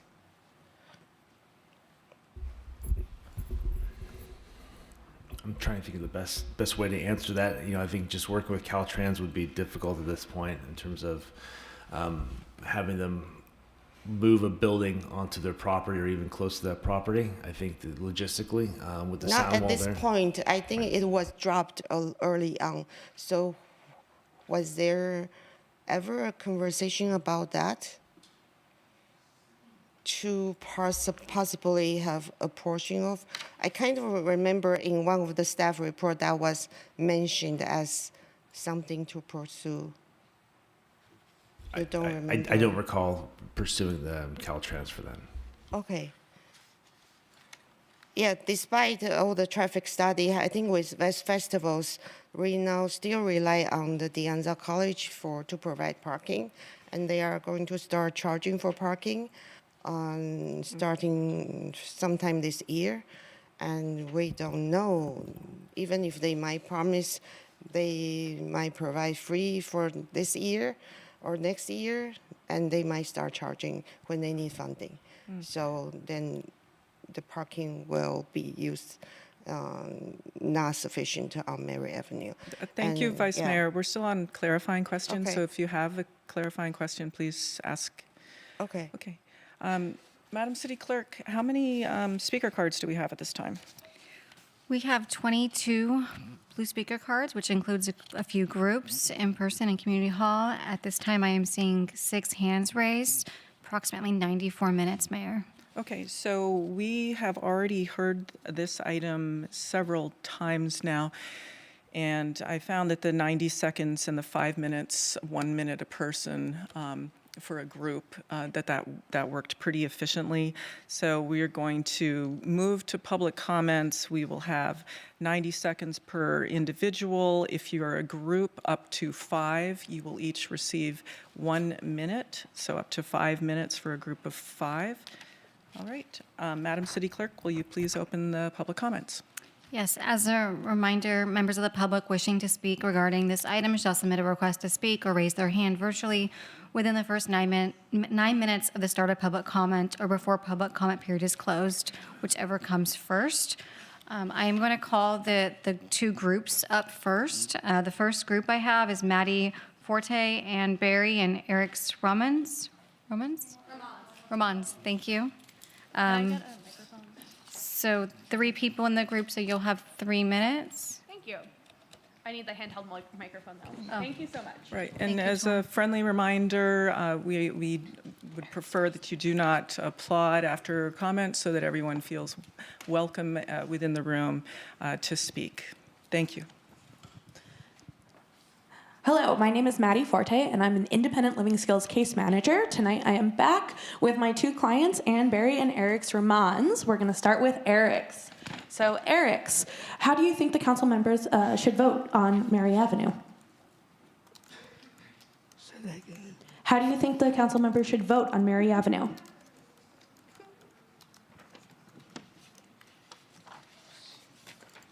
Do you want me to go to Ann first? Okay. All right. We're going to actually start with Ann. So Ann is another client of mine. She is a Mountain View High School graduate, class of 2007, and lives at the 1585 Studios independently. Ann, why do you think it's important that the council votes yes on Mary Ave? Yeah. We need more housing for people with disabilities. Why is it important to you to be able to stay in our area? To be with clients and be near people's parents or families. Perfect. So, Eric's, why is it important to you that the council votes in favor of Mary Avenue? Can you tell me? Sorry, it's a little late, and for our folks with IDD, the more tired you get, the likelihood you are to kind of forget what's going on. So, we talked about it earlier. You wanted to share our community with disabled people, right? Yes. And why is it important to you to stay in the area? For our community. Yeah, didn't you grow up here? Yes. Isn't your family from here? Yes. Isn't this the only home you've ever known? Like what? You've never lived anywhere else, right? No. And you went to high school in Cupertino? Class of 901. Thank you so much, Eric's. And do you remember what year you graduated from high school? Excuse me? What year did you graduate from high school? 207. 207. And you live in the community that you graduated from? Mountain View High School. Yeah, and you live in Mountain View, right? Yes. So it's important to you to stay here? Yes. All right. So as you can see, my clients and I are really passionate about this project. This is our second time here. And I've seen firsthand how important it is for these folks to have the ability to live independently. They actually get their most opportunity to flourish when they have their own space. And if you ask me, this vulnerable population, one of the most vulnerable populations in your community, is more important than 89 parking spaces. Thank you, everyone. I'll yield the rest of my time. Thank you. The next group we have is Lena, Roberta, Debbie, Aditya, and Michael. You guys will have 5 minutes. Welcome. Thank you. Good evening, Mayor Moore and council members. My name is Lena, and I live in the Garden Gate neighborhood. I'm speaking tonight because approving this project without environmental review would violate the California Environmental Quality Act, CEQA. What you described tonight does not cure it. You're trying to sidestep it by avoiding the term project. CEQA exists for a simple reason, because before a city makes a decision that changes the physical environment, it has to actually study the impacts. Exemptions are supposed to be narrow, and the city, not the public, has the burden of proving that an exemption really applies. Here, the city claims this project is exempt as routine infill housing, but this claim ignores what is actually in the record. This project would permanently eliminate at least 89 parking spaces, possibly more if you read your hexagon study more carefully. You guys need to create extra space for ingress and egress, so it's more than 89 spots getting lost. Okay, this city's exemption analysis assumes parking demand that explicitly ignores peak conditions. You guys only studied one Saturday between 12 o'clock to 1 o'clock in April on a non-festival day. That's unacceptable. We have a lot of traffic on the weekends. Okay, I'm going to cede the rest of my time to my colleagues here. Roberta, thank you. Good evening, Mayor and council members. I want to address the city's attempt to declare this land exempt surplus land. The Surplus Land Act exists to protect public property. Before a city can dispose of land, it must first make a good faith determination that the land is not necessary for present or future public use. Here, the city has not done that. The land at issue is currently functioning as a public right-of-way and public parking resource. People use it every day, especially during Memorial Park events, yet the city's resolution simply cites statutory language without explaining how land that is actively serving the public suddenly becomes unnecessary. That's not a real analysis, it's a conclusion without evidence. Even more concerning, the city appears to be doing this backward, first deciding to develop the land and then declaring it surplus because the project requires it. The Surplus Land Act does not allow that kind of bootstrapping. Public land cannot be declared surplus just because a private development would like to use it. Compliance with the Surplus Law Act is a condition precedent to lawful conveyance.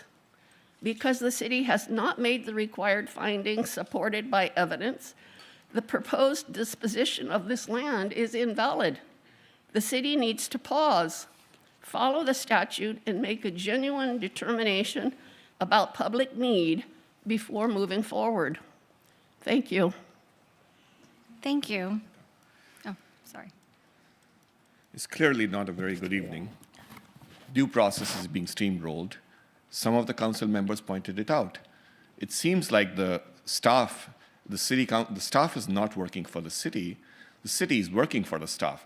Wrong. It's completely wrong. We have almost a $3 million mistake where people don't even know if it's a loan or if it's the interest rate is below market. Who are we? Are we city taxpayers subsidizing developers here? What are we trying to do here? Are we a bank? Is the city of Cupertino a bank that finances developers? I don't think so. I'm a taxpayer. I don't like it. I've been here for 25 years. This is not what cities do. This is clearly not what cities do. I'm extremely disappointed in the way this project is being pushed forward in spite of heavy resident opposition. If the interests of the city, the residents are immaterial here, the laws seem to be immaterial, the exemptions seem to be flowing through the roof, imagine a residential project being pushed through with these kind of exemptions, Come on, give me a break. Why is the city taking our tax dollars? Okay. Why are we hiding behind density bonus law? The council must answer as to why we are using this law as an excuse to disregard real impacts, to open space, to safety.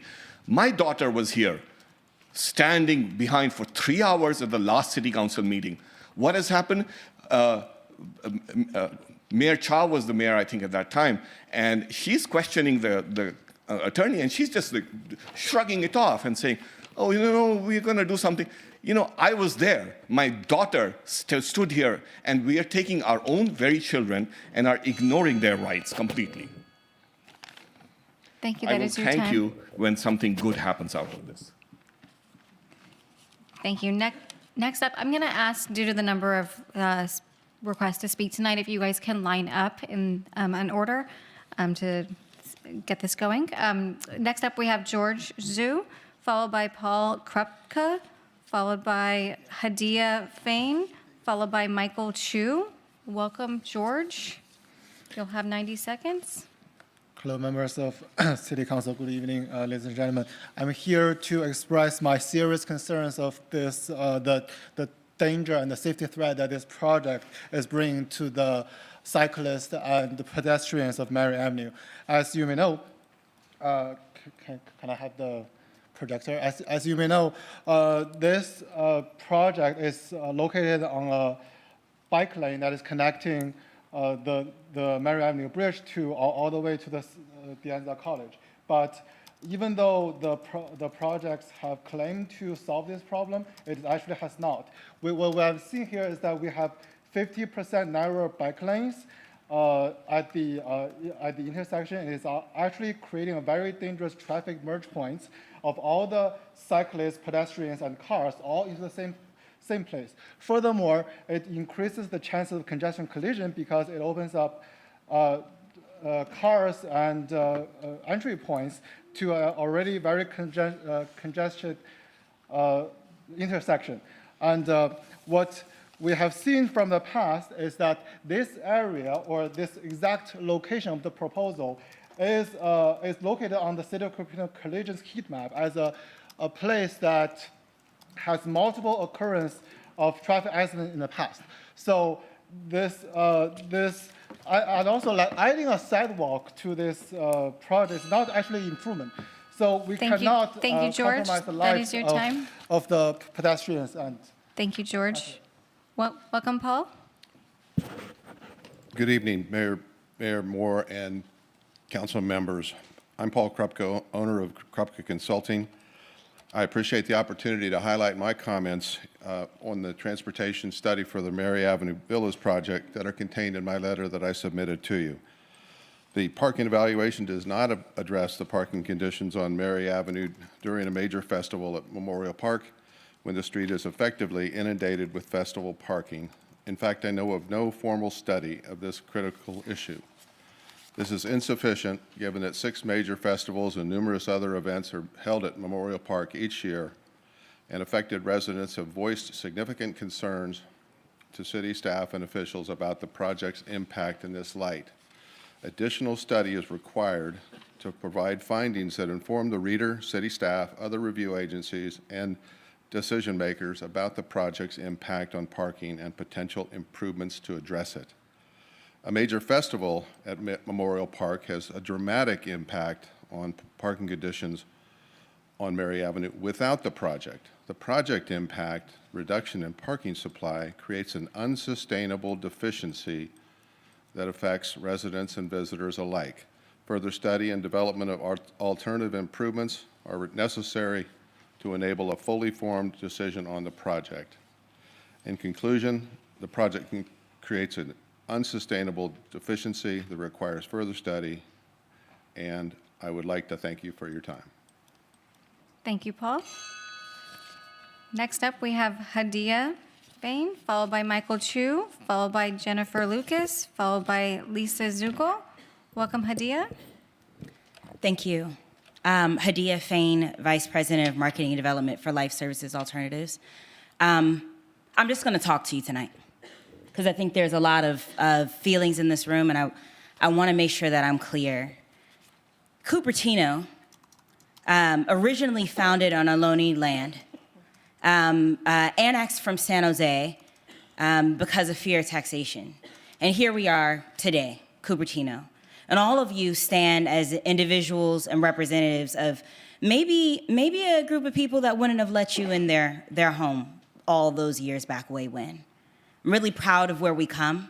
I'm really proud of where Mary Ave has gotten us, and I want to thank you for allowing this project to go through. But before I finish out my statement, I just want to say to the rest of those who are in the room, the message that you're sending to the world tonight, the message that you're sending to the world moving forward is that there's more space in Cupertino for AI than there is for IDD.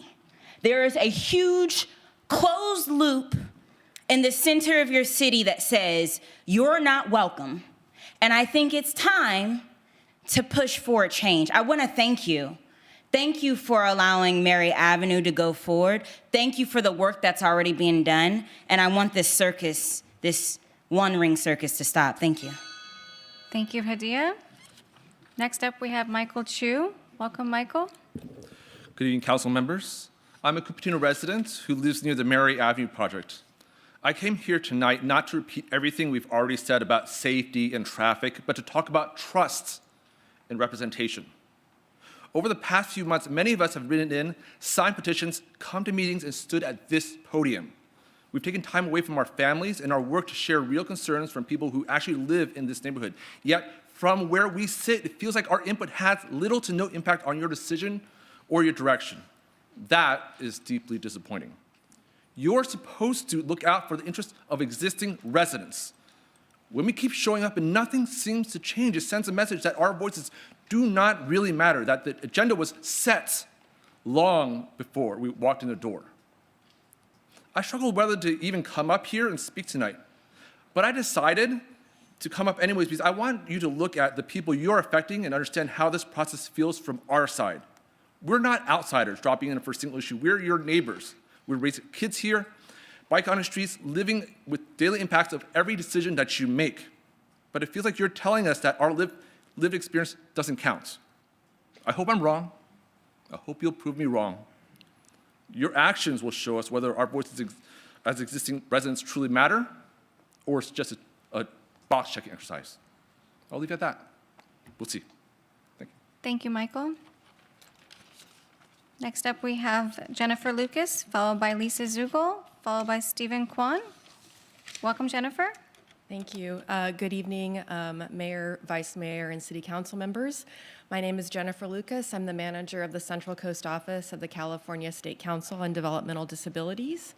We are an independent state agency. We're charged with advocating for systems that promote self-direction, inclusion, and independence for people with intellectual and developmental disabilities. And affordable housing is a critical foundation of that work.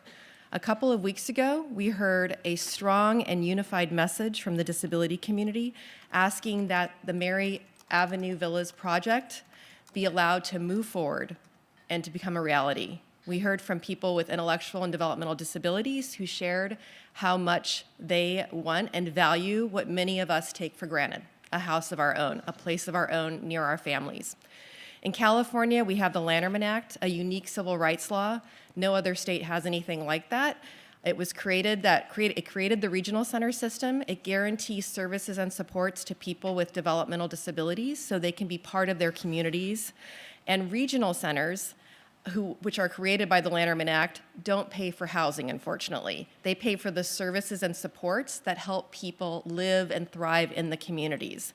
And that's where projects like Mary Avenue Villas comes in. Mary Avenue would provide the housing and the opportunity, and the regional center would provide those services to people. I urge you to move this project forward and show that Cupertino is a place where everyone belongs. Thank you. Thank you, Jennifer. Next up, we have Lisa, followed by Stephen Kwan, followed by David Hollister. Welcome, Lisa. Thank you. Thank you, City Council, for your tremendous leadership to take this project to this place. And I want to thank all the community who is here today, no matter the point of view that you bring. We are all here tonight because we care about community. And what is community? To me, there are really two elements to the heart of community. One is leadership like you all show. And the other is home. So what is leadership here when we look at leadership in Cupertino? We know that two of your top priorities here, our top priorities in this valley, are innovation and inclusion. And that is something that we can truly make real through this project, through the Mary Villas project. And then when we think about home, home is really not just about the brick and mortar, and that's what we're arguing about tonight is the brick and mortar, but it goes even beyond that, as you've heard from some of the individuals here with IDD and those who care enough to support them, just like you care enough to put this on the agenda and support them. Home is about belonging. It's about agency. It's about being able to contribute in your community. I know this because my son is living on his own with support, and he has turned around his life because of that. You can open doors for so many others by saying yes. So yes to Mary Villas, and Thank keep you, the heart Lisa. beating here in Cupertino. Thank you, Lisa. Next up, we have Stephen Kwan, followed by David Hollister, followed by Corey Woldbach. Welcome, Stephen. Thank you, Madam Mayor, Madam Vice Mayor, City Council members. I think this is really about hope. As the Lanterman Act was mentioned earlier, there are 250 people in Cupertino that are adults that need to have the option of living on their own.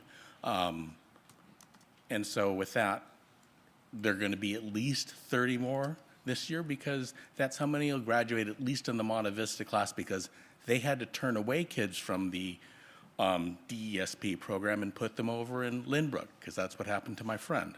My son graduated from Monte Vista, and I hope he gets to stay in the community. Thank you. Thank you, Stephen. Next up, we have David Hollister, followed by Corey Woldbach, followed by Connie Cunningham. Welcome, David. Thank you. Hello, my name is David Hollister.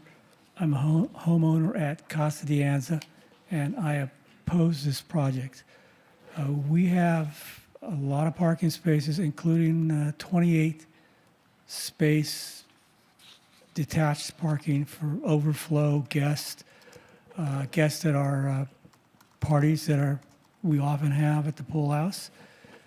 We do occasionally now get people from events who aren't guests or aren't residents who come into our parking lot and park there.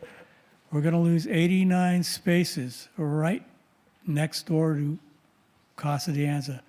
It's hard for me to believe that the problem isn't going to get worse.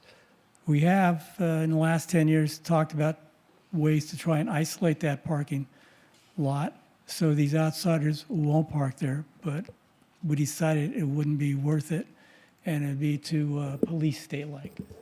I'm also opposed because of, not that I'm a bike rider, but I do support bike paths, bike trails. 5 years ago, they made a nice improvement on Mary Avenue, increased the safety for bicyclists and joggers tremendously. Now you're going to go backwards. You're going to lose 89 spaces, and the the bike lanes are going to be worse. I'm opposed to it. Thank you, David. Next up, we have Corey Woldbach, followed by Connie Cunningham, followed by Jean Schwab. Welcome, David. Good evening, Honorable Mayor and council members and city staff. My name is Corey Woldbach from SV at Home. SV at Home is a nonprofit. We work across Santa Clara County to advance affordable housing. We strongly support Mary Avenue Villas. This is a thoughtful and deeply needed affordable housing development that reflects years of careful planning, public engagement, and collaboration. This project serves residents who face, to be clear, extremely limited housing options. And this is a perfect location. It's on city-owned land, near transit and services, and is already explicitly identified as a priority site for affordable housing in Cupertino's housing element. On behalf of SV at Home, we respectfully urge you to approve the Mary Avenue Villas project tonight and allow it to move forward without further delay. Further delay cannot improve this project anymore. It could only serve to obstruct the project. Thank you for your time and your consideration in your public service. Thank you, Corey. Next up, we have Connie Cunningham, followed by Jean Schwab. Welcome, Connie. Thank you. Can you open the, there. There you go. Thank you. Good evening, Honorable Mayor, Vice Mayor, council members. I'm Connie Cunningham, Chair of the Housing Commission. Speaking for myself only, I'm also a 38-year resident. I support the Mary Avenue Villas project. Former Mayor Scharf made this a council priority in 2019. Thank you to councils that have moved this project forward through many approval steps since then, including the housing element, which was approved by California State HCD in September 2024. 6 months later, the Housing Commission recommended over $3 million in funds for this project. Thank you to the City Council that added $1 million more in funds to that recommendation. Thank you again for moving the project forward on December 12th, 2025. I have spoken at several City Council meetings to support this well-planned and much-needed project, including January 21st, 2026, which was really recent. I urge you to vote yes on the recommended actions of Agenda Item 8 for the Mary Avenue Villas project. And thank you so much for this time to speak. Thank you, Connie. Next up, we have Jean Schwab, followed by Emily, followed by Aditya Agarwal, followed by Richard Lowenthal. Welcome, Jean. Thank you.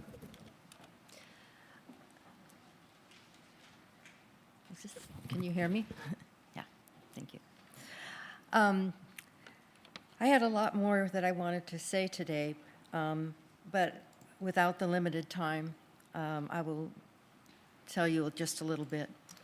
All of us, I'm a longtime resident of Casa de Anza and live right on Mary Avenue.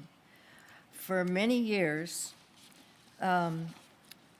the property, this tiny bit of property, has been under the microscope of the Rotary Club.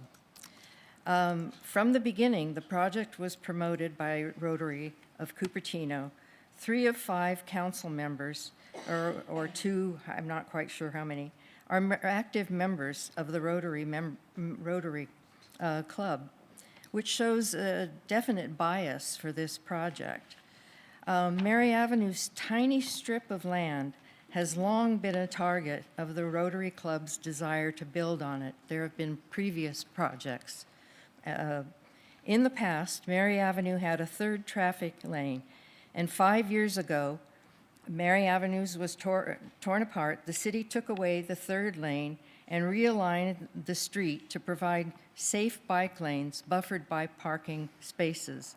Residents were not consulted, but there was no pushback because it was a good plan and a good use for Mary Avenue. The villas. Thank you, Jean. That is your time. Next up, we have Emily, followed by Aditya Agarwal, followed by Richard Lowenthal. Welcome, Emily. Good evening, council members, and the mayor and vice mayor. Public land is one of the most valuable assets a city holds. When you give away right-of-way, you are giving away something that belongs to every resident, not just today, but for generations. If the city wants to transfer public land, it must demonstrate a clear, measurable public benefit. That analysis has not been presented. Instead, we see a proposal that removes public parking, reduces circulation, and hands over land to a private developer without showing why this is necessary or how the public benefits. It is also important to remember that a public street is not an ordinary city-owned street. Under California law, a public right-of-way is held in trust for Cupertino residents and dedicated to public use. Because it exists for the public, the city does not have the discretion to simply give it away to a private housing developer unless it first makes formal findings that a street is no longer needed for public use, and those findings have not been made. Stewardship means protecting public assets, not disposing of them without full justification. The public interest must come first. Thank you. Thank you, Emily. Next up, we have Aditya Agarwal.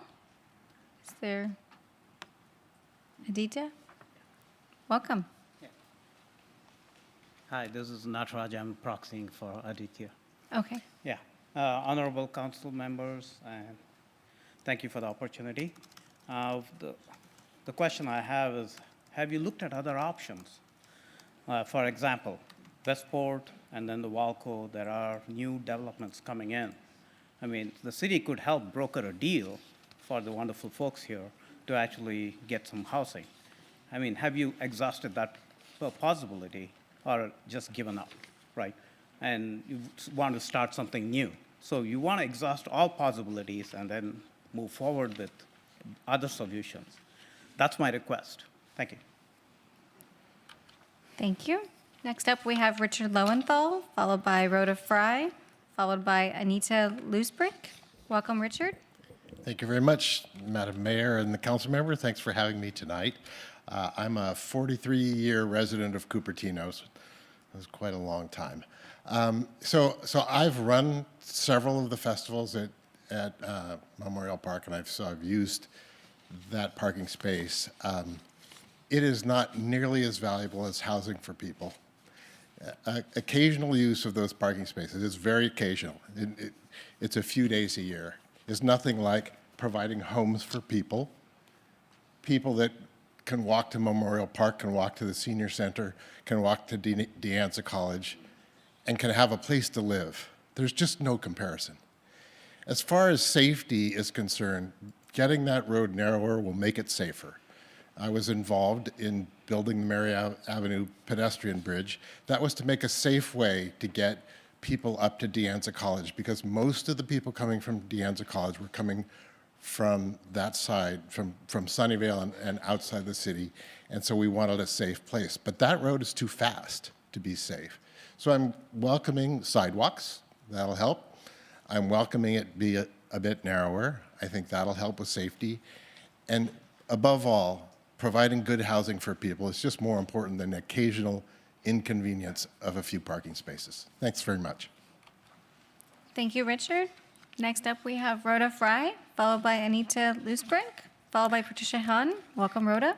Hi, good evening. My main comments really have to do with protecting Cupertino, our mothership, right?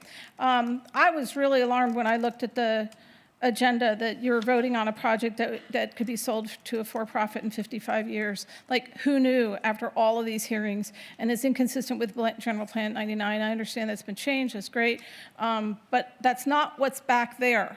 I didn't learn the change until I came here tonight. So this whole project has been really I think this has been a study in how to manage a project better in the future. Cupertino can't make more land, so what will we do? And well, I guess now it's 99 years, so I'm not going to worry too much about that. But I really appreciate Councilmember Wong's ideas about making sure that we get compensation if things go belly up. I think we should get a bonus on interest paid. Get the land back. And I do have some concerns about parking. These are probably more general concerns than specific to this project. Look, we know that De Anza College is looking toward monetizing left and right. If you look at the farmers market, they were charging $0. Now they're charging the operator $1,000 a week. So parking is an issue. They do lease out land to other. It's not just festivals, other things, and that's going to put pressure on the neighborhood. We're going to have to keep an eye on that. Let's become friends with De Anza. Thank you. Thank you, Rhoda. Next up, we have Anita. Welcome, Anita. Hi, my name is Anita Lucebrink. And good evening. When I looked up, the question is, there a housing problem in Silicon Valley. AI, which is the first thing that answers on Google, said affordable housing is a severe long-term crisis in the area. 96% of residents cite housing costs as a top concern. It is the least affordable region in the world. Increasing numbers of homeless and many people are leaving the area have been the result of this. We need to look out we need to look to not only the families of people with disabilities that cannot advocate for themselves, but to our community to support these people. Specifically for those with IDD, consistency and familiarity are crucial. People can be brilliant in one area and still not grasp basic tools for functioning, which we call ADLs, or activities of daily living, and working with others. Their support system is usually very much smaller than the normal and can be just family and the regional center. Addressing the objections to the loss of parking spaces, the city does not see a problem with loss of parking spaces in general, and most developments have at least one parking space per unit, and the area, and this is an anomaly, and I appreciate your consideration. Thank you, Anita. Next up, we have Patricia Hahn. Welcome, Patricia. Hi. Yes, hello, council members. This is my first meeting here, and my friend actually told me about this Mary project that's going on. So I was born and raised in Cupertino, and there's a, Cupertino flight out of here. I do have an autistic cousin, so I do know it is important for, IDD residents to have affordable housing. However, in this area, I don't know if that's possible because there's so many wealthy people. And then the second thing is, so there's I'm also kind of a part of, can you see this? Friends of Children with Special Needs, and then it's a nonprofit organization, and then they also have supported living services and, and independent living services. So are these houses on Mary Avenue, 18 of them, are they going to be assisted living, or are they going to be independent or supported living? Additionally, if public money is being used, then all public concerns should be fully addressed. Why can't there be a parking garage built to address these issues? But just saying, I'm a insurance agent, and Thank you, Patricia. yes, parking, or That is your the time. number one thing is, yes, people. Thank you, Patricia. That is your time. Next up, we have Denise, followed by Luis Sadati, followed by Gia Pham. Welcome, Denise. Hi there, good evening. I'm Denise Howdegi. And I wanted to touch base a little bit on the services. I know during the presentation we weren't able to get to that. So the people that would be residing at Mary Villas or Mary Avenue Villas would be getting supported services from Housing Choices, which is coming from San Andreas Regional Center. And in addition to these services, well, there would be supported living services, which provides 24-hour care, independent living services, which provides a couple of hours of support during the week to help clients live independently. So the goal of this project is for clients to live independently with proper support. And this support, again, would vary by the individual moving into the home because of the different services that they would need. So I wanted to just touch on that because it would be unique for every resident, and it's independent to Housing Choices. However, in addition to those services, Housing Choices would be on site to help facilitate if there's any challenges on site, such as getting a reasonable accommodation from property management. Maybe they are having a conflict with roommate, or not roommates, but maybe the neighbor. Maybe they need help reading a notice that's posted on their door. Housing Choices would be on site about 20 to 25 hours a week to be able to facilitate that and help work with the other supportive services. Thank you. Thank you, Denise. Next, we have Luis Sadati, followed by Gia Pham, followed by Orr Mahoney. Welcome, Luis.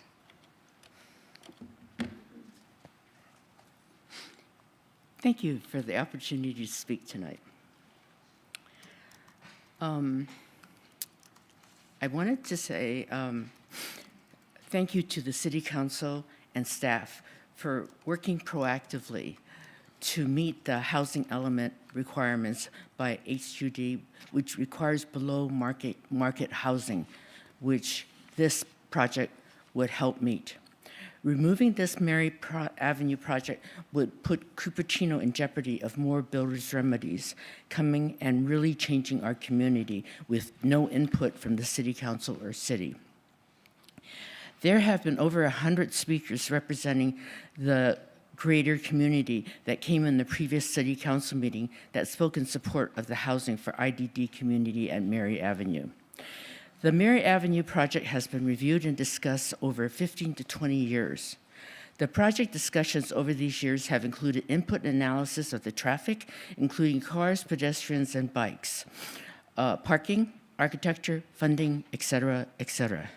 Some speakers tonight are now calling for continuous further study. It's a way to stop the development forever. There is no other land in Cupertino that would be affordable for this project. Please include the IDD children growing and grown into adults that need housing in the community they grew in with their parents. We need to provide an inclusive, nurturing environment and community for them in Cupertino. Thank you, Louise. Thank you. Thank you. Next, we have Gia Pham, followed by Orrin Mahoney. Welcome, Gia. I have a video. Let me try to pull that up. Thank you for the reminder. You have it? Oh, okay. If you would, if that works for you, Orrin, because you'll be next.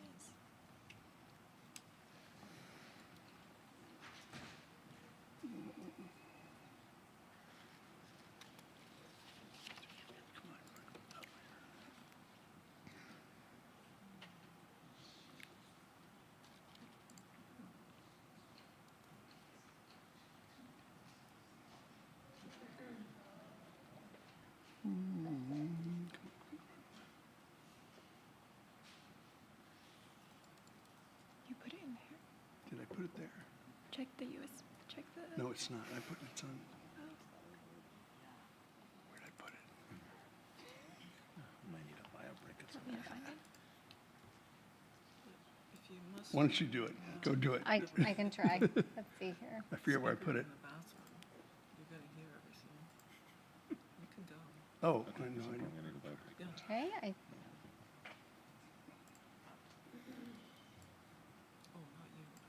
No, I don't remember where I put it. So if you've got it, do it.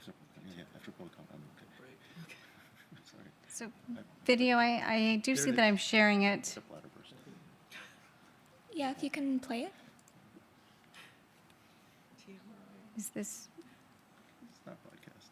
is my video being, is it showing? No? Yes? It's showing. Okay. You just play it. We got it. All right. Good evening, Mayor and City Council. Gia Pham, Communications Coordinator at Housing Choices. Cupertino, word derives from Latin and Italian Cupertino, meaning little covered shelter. It's quite a sight now that Cupertino has grown into a vibrant city with great schools, boba shops, and some of the best people. Like at the last City Council meeting, this room was filled with inclusive housing advocates urging approval of Mary Avenue villas. Among them were friends I met through my work at Housing Choices, disability self-advocates, Cupertino residents, regional center clients, Cupertino parent advocates, and community members who deeply care about this project because it would mean safe and stable housing instead of institutions and homelessness. This is a community-wide supported project, including Ability Path, Aging Well Task Force, Charity Housing, College of Adapted Arts, County Board of Supervisors, Cupertino Community Cyclists, Cupertino Rotary, former Cupertino mayors, Fremont Union High School District, Life Services Alternatives, Links Program, Parents Helping Parents, San Andreas Regional Center Self-Advocates, Silicon Valley at Home, Silicon Independent Living Center, Silicon Valley United for the Common Good, State Council on Developmental Disabilities, and West Valley Community Services.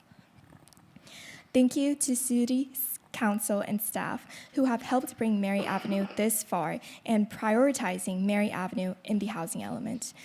We hope you will not deny the people in this room tonight and those who have stood here on January 21st their right to a safe and affordable place to live.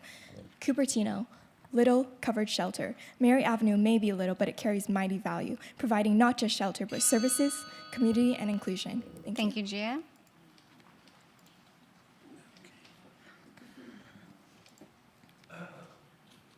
Next, we have Orrin Mahoney. Orrin, are you speaking Yeah, I'll for do the, it. for a group? Oh, yes, it's for a group. Okay, would the group be able to? Okay, so Come on. with 3 people in the group, you'll have 3 minutes this evening. Perfect.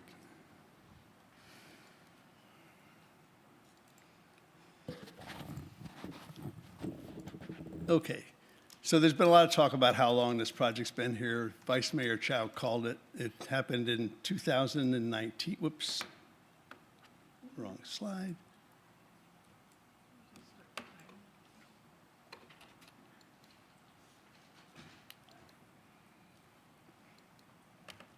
It happened in 2019 when the mayor at the time at a State of the City challenged the people in the audience to do something for this.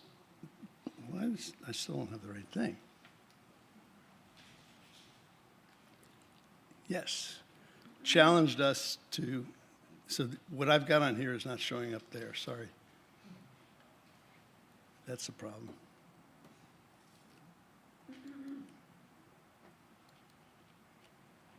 There's a slide before that that's up, that's on my screen here. So you're sharing on your computer, Orrin? Yeah. Okay. You're plugged in, right?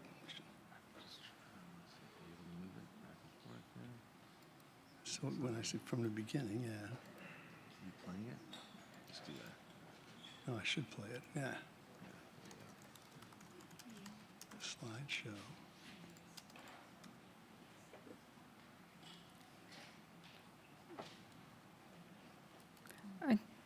It's not even Are running these like the it same should. slides that you have, John, from Orrin? Huh? You don't have them? Uh, You do, though. Maybe they can email it So- to city hold clerk on. and I'm then gonna try to speak pull them on up right the now. phone later. Why don't you have somebody else next? Yeah, you just have somebody email. else that You speaks. can you email it to the city clerk? Well, I really want to go, Orrin, are these the ones that you sent earlier today or yesterday? Yes. Okay, I'm gonna try to share that my City screen. clerk can play for you. sorry about that. This all was working earlier.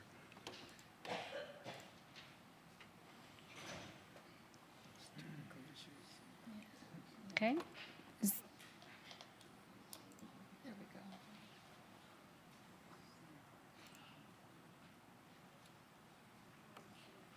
Okay, Through the mayor, how many more speakers do we have? this is Perfect. our All right. last. Thank you. Sorry about that. Okay, That's so okay. this did start in 2019 when Stephen Sharp, the mayor of the city, at the State of the City, showed this slide and challenged the audience to deal with this problem, to come up with an answer for the problem of housing for adults with developmental disabilities. And after that, Cupertino Rotary put together a coalition with Housing Choices and Charities Housing to come up with a plan to do that. So it started in 2019. You've heard the other dates. Next. And now you saw today's plan. Throughout all, we had support from the city. We had great support from city staff. We had support from virtually every council member as we went through every step of the way up until tonight. Next. We did hear about community issues, and we presented individually and at the different meetings and on the website. We have responded to every single community issue, whether it be parking at De Anza, whether it be all the other things. And where are we now? We are here. Next slide.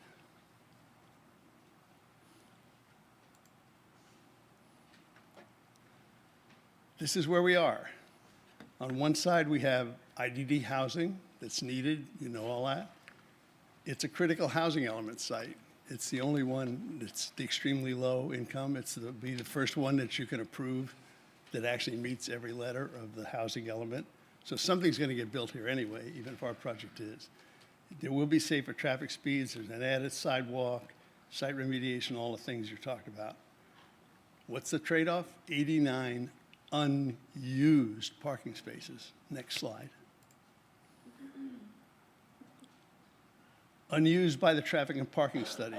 Those little yellow dots on there, when they did the study, are the only parking spaces that were used. Next slide. Unused by Google Earth Pro street views.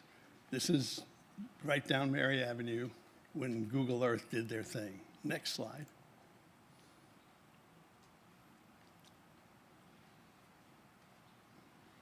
Start the video. Should start automatically. Anyway, I think you guys have all seen there's time-lapse videos that were done during the week and on the weekend that shows that the parking spaces are not used. So I thank you all for your past support on this project. Any item that was brought up, like I said, parking at De Anza, we have the president of De Anza agreeing that I can get the chancellor if we need. If we have to do something about festival parking, you can do something about festival parking besides this project. Please, I thank you for your continued support. Thank you. Thank you, Warren. So, Mayor and Council, we will now move to request to speak virtually. I'm seeing 7 hands raised. The first request to speak is Walter Lee. Welcome, Walter. Yes, I'm ceding my time to Joshua, the attorney. Yes, thank you, Walter. I believe your group is yourself, Trevor, and Joshua. So we will move to the next person in line, and Joshua will speak on his turn on behalf of your group. Thank you. Thank you.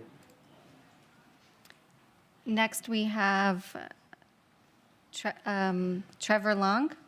Well, I'm sorry, Rachel Rose. Welcome, Rachel.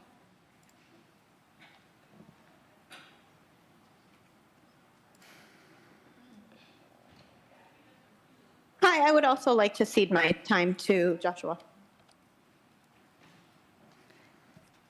Hi, I would also like to cede my time to Joshua. Thank you, Rachel. Okay, so we will go straight to Joshua. Joshua, you have 4 people in your group. You will have 4 minutes to speak. And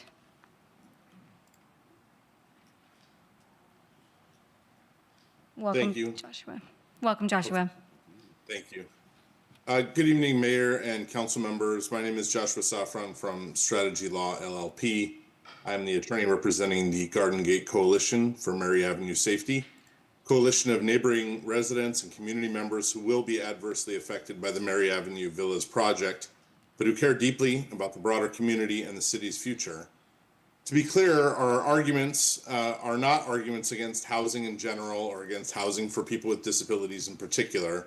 This is an argument for following the law before the city commits itself to an irreversible course of action. I know that move fast and break things has become Silicon Valley's unofficial motto, and that may or may not be a good way to run a business, but it is certainly no way to run a government. Tonight, instead of employing sober and thoughtful diligence and deliberation, it appears to me that the city is haphazardly rushing forward after only a month of frenzied staff work to approve a project that depends on a series of major governmental decisions. Each of those actions is discretionary. Each of them carries independent legal requirements, including findings and evidence, that is, specific findings and specific evidence, and each of them is defective as proposed. We submitted a substantial letter about each one of these defects, which was actually referenced from the dais earlier, so I'm thankful that you received it. We talked at great length in the letter about the flaws in the notice of exemption under CEQA. I did want to hit on 2 other issues quickly. The first is the street vacation issue. Under California law, the city may vacate a right-of-way, but only if it finds, based on evidence, that the street is unnecessary for present or future public use. And that finding simply can't be made here. Mary Avenue is actively used today for parking, circulation, and buffering between neighborhoods, a park, and a freeway. And the record clearly demonstrates that. The city has not explained how eliminating those public functions is lawful, nor how pushing the impacts in the nearby neighborhoods serves the public interest. Even more fundamentally, the Planning Commission was never asked to determine whether this vacation conforms to the general plan as required by state law. Tonight, we heard what was missing from the staff report, that the city will put the horse after the cart and make these findings at some uncertain future date once the project has already been approved. This is totally backward. That procedural failure alone is enough to invalidate the action. Similarly, under the Surplus Land Act, the city simply cannot declare land exempt surplus because a private developer wants to develop it, even for a great purpose.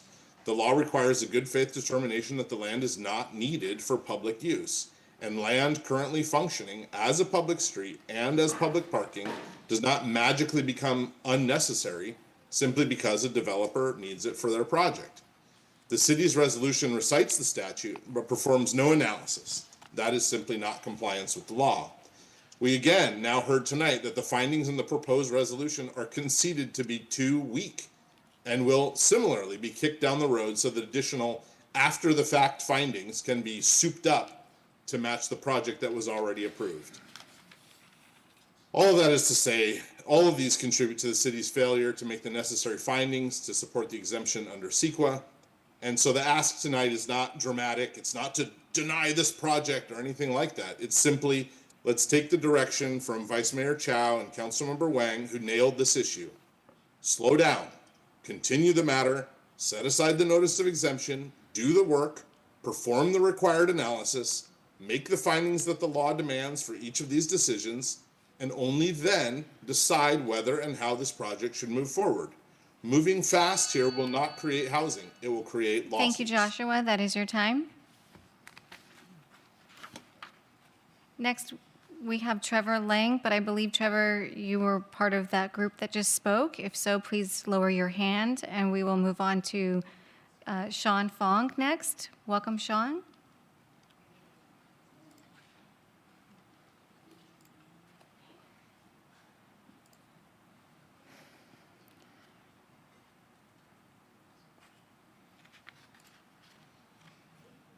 Sorry, Sean. We're trying to ask you. Can you hear me? There you go. Okay. My name is Sean. Good evening, Mayor and Council member. I live on Mary Avenue. We and the neighbor are directly impacted by the project. I think for those who don't really live on Mary and speak on our behalf, we don't appreciate that. And why do they think the 89 parking spaces are not used? Or certain, if you take the segment of the day, yeah, they're not used. But we are the neighbor. If we don't care about this parking, why are you even bothered to be here? I'm here to talk about the proposed vacation of Mary Avenue public right-of-way. Under California law, a city cannot vacate a street unless it makes clear finding that the street is no longer needed for present or future use. That standard is strict. It exists on protect public access and public safety. These findings cannot be made here. Mary Avenue is actively used today. It provides public parking, circulation near a freeway on-ramp, and a buffer between residential neighborhood. Memorial Park regional traffic. None of that has gone away. In fact, the city's own records show these public uses are ongoing and significant. But instead of analyzing whether the street is actually necessary, unnecessary, the city seems to assume that because this project needs the land so they can bend all the rules, the public should give up, the residents should compromise. This is not the legal standard. That's another problem. State law requires the planning commission, not just the staff or the city council above the law, to first determines whether a street vacation conforms to the general plan. That step never happened. There's no planning commission finding in the record addressing the right-of-way vacations. Thank you, Sean. That is your time. Next, we have Peggy Griffin. Welcome, Peggy.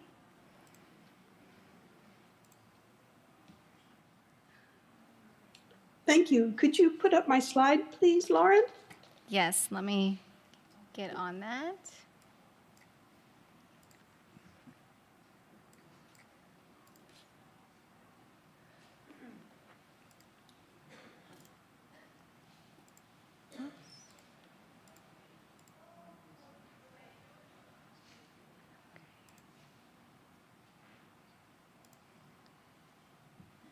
Okay, should be sharing now. Okay, thank you. Thank you, Lauren, for your help. Of course. Based on the staff presentation, the city is providing $9.5 million in gifts and $3.9 million in loans. That's a total of $13.4 million total. Not to mention the loss of parking and it sounds like possible not following the procedures. If this project passes, the city needs to preserve and protect this enormous investment by one, placing a deed restriction on the parcel that runs with the land forever, to require that if it's sold to anyone but the city, that the land must only be used for low, very low, extremely low, and IDD units. This would not happen if it wasn't for this kind of restriction. Also, as Councilman Wong suggested, require the repurchase price to be reduced by the parkland fee waiver plus inflation. Thank you. Thank you, Peggy.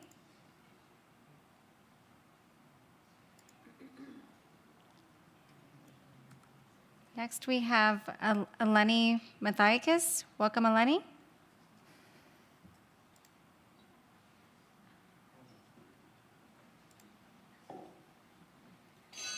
Hi, can you hear me? We can hear you. Hi, I'm Eleni. I grew up in Cupertino my whole life. I think you should vote yes on Mary Avenue because people with disabilities should not be having to move away from the Bay Area. I wanted to stay there, but I have moved to Monterey now because the Bay Area is just as expensive as Monterey is, but like I would vote yes on Mary Avenue. Thank you. Thank you, Eleni. Mayor, that concludes our request to speak on this item. Thank you very much. I want to thank to everyone. Thanks to everyone in the audience here for a pretty exemplary civility expressing opposing views. We are going to take a 5-minute break before we continue. So council's been going for 3 hours and 20 minutes so far. So we'll come back at 9:28. Thank you. Thank you.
All right, thank you. At this time, we have completed the public comment. Prior to formally closing the public hearing, are there any further council clarifying questions?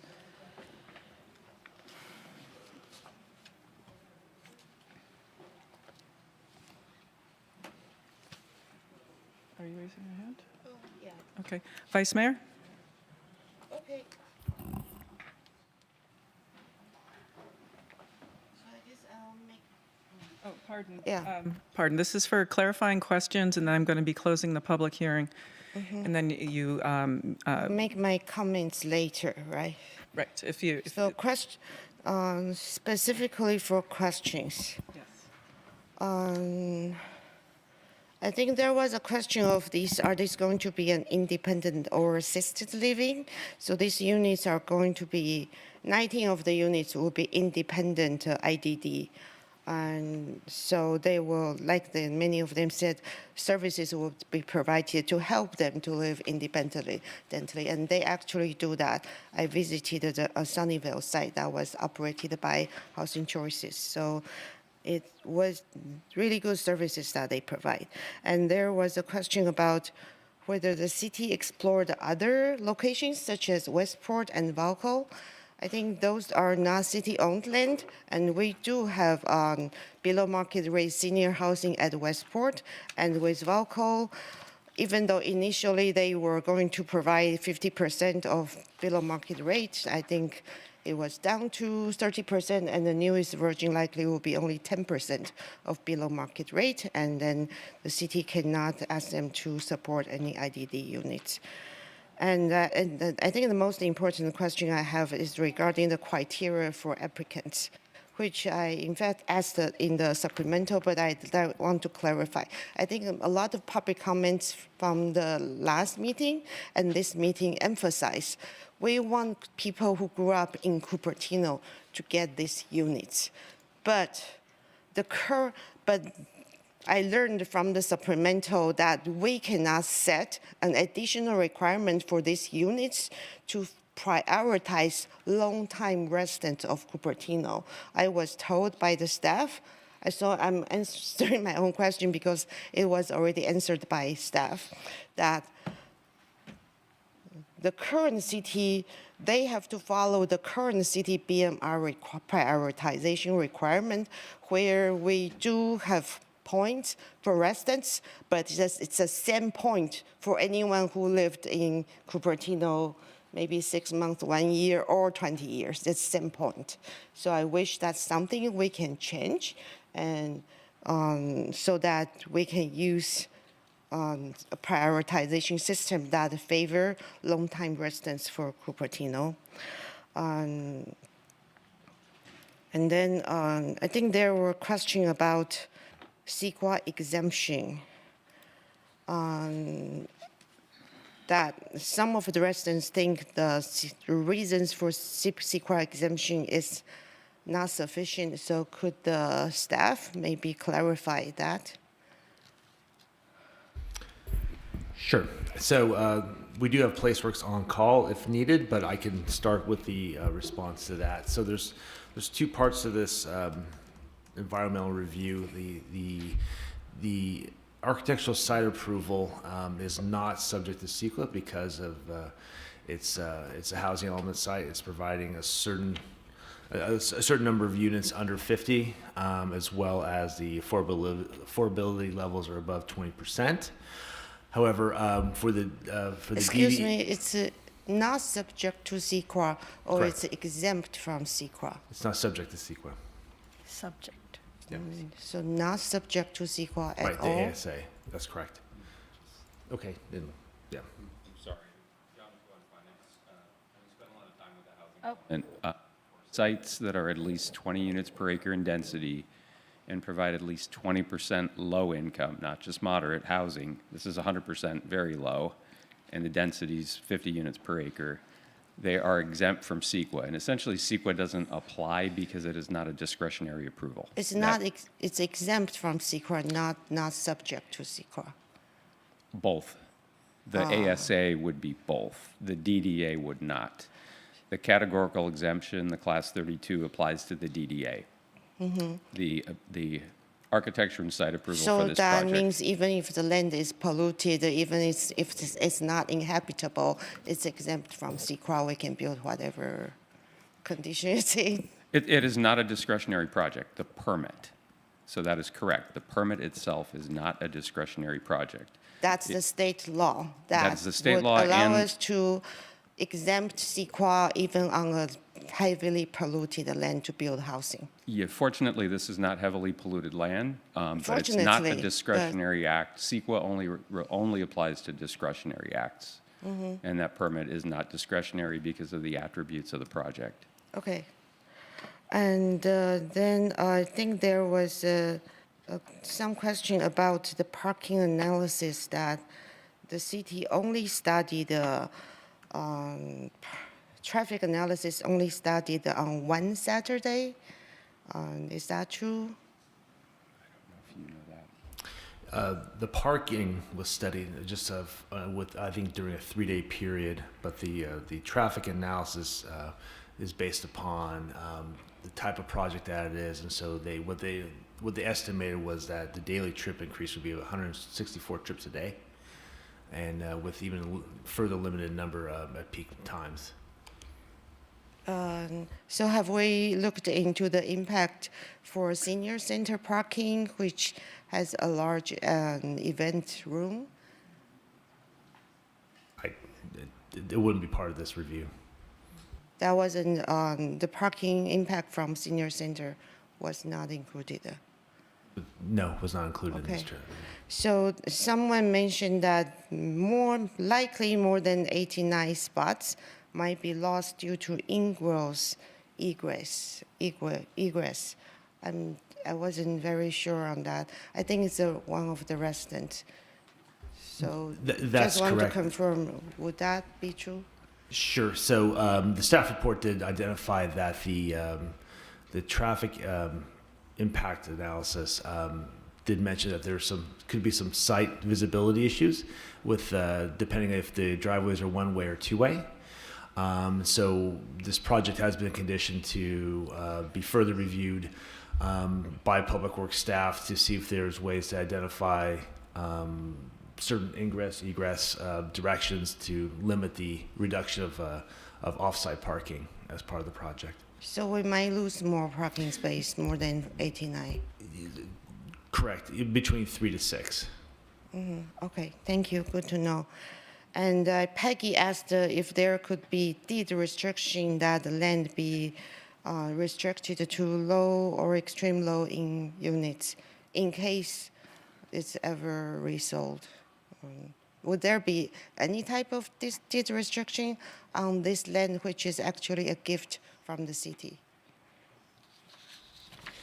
There is an affordability covenant that would be put onto title. It's recorded just like the grant deed, and it's tied to the property that would impose these restrictions. And the grant deed itself also refers to it. For 99 years, right? For 99 years, correct. Yeah, great. So, so when there was a mention of when we acquire the land, we would deduct the grant that the city provided. Could we also deduct the parkland fee waiver that we have given to the project? Currently, the parkland fee waiver is not included in the deductions. But we could include that? That's something that would need to be discussed with the developer. The idea has been introduced, so perhaps the developer is at a place where they might be able to discuss their position in more detail. So it was introduced, but the current deal does not include that. Correct. Oh, okay. And now another question is, so the city actually is gifting a land that's evaluated at $7.2 million. Is there any restriction for the city to just gift a land for $1? Do we need to make any declaration for a gift of public fund? There is no restriction because of the current structure of the project. So it qualifies for a certain statute that essentially allows for below market price of property in this context for affordable housing. So if it's affordable housing, we can give. It's not affordable housing, we cannot give the land. Correct. Different restrictions would apply if the project was not okay. for affordable housing. Thank you.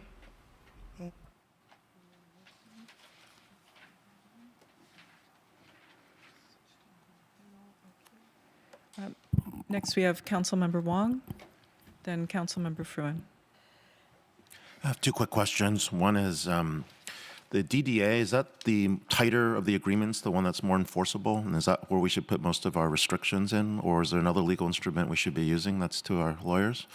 And the second question, there's a gentleman here that did do a traffic study, and I wanted to get his opinion while he's still in the audience. So let's go ahead with the legal assessment. What can we put in the DDA? So I guess it depends on what you mean by tighter. The DDA is currently supposed to essentially describe the terms required for the city to dispose of the property at the closing. It also describes in detail the project itself as it's envisioned right now. That being said, in terms of what will ensure that this project remains affordable and over the lifetime, over the 99 years, then we're really discussing more the grant deed and the regulatory agreement. But both of those documents will be finalized at closing and executed and recorded at closing. I think I want a DDA that protects our residents and our taxpayers. That's really what I'm leaning towards. So the one that is more enforceable or more contractually obligated. If we have to put restrictions as how repayment terms are set, what do you do for bankruptcies and foreclosures? That should go in the DDA, correct? That is all in the DDA, yes. Okay, want to make sure. And there's a gentleman there that did the traffic study. I was wondering if I could bring him up to say, what did you find in there that was the flaws that the city did not find? Paul Krupke Consulting. To clarify, I did what I call a peer review of the transportation study done for the city for this project. Similar to an AASHTO methodology? And so you're clarify your question. Your question is asking at me about what I looked at in terms of parking. Yes. In your opinion, what did you see? Oh, okay. What I found was that I truly believe that the project is introducing an impact, what I consider a unsustainable deficiency by reducing the amount of parking and not having studied the parking during festival events. I did observations, I looked at photographic evidence, and I estimated, just a very straightforward estimate, what the actual demand during major festivals at Memorial Park is. And I found that, as Mr. Mosley indicated, that 96% of the remaining parking spaces on Mary Avenue would be used during the peak time, were used during the peak times I was looking at in this photographic evidence. And I think that that's the unsustainable thing. And the issue is that nobody has studied it. Nobody has studied Memorial Park events, as far as I know, and that's what has to happen. That's the deficiency. And to state clearly, the project has an impact, and it's a substantial impact. To say that there's enough parking is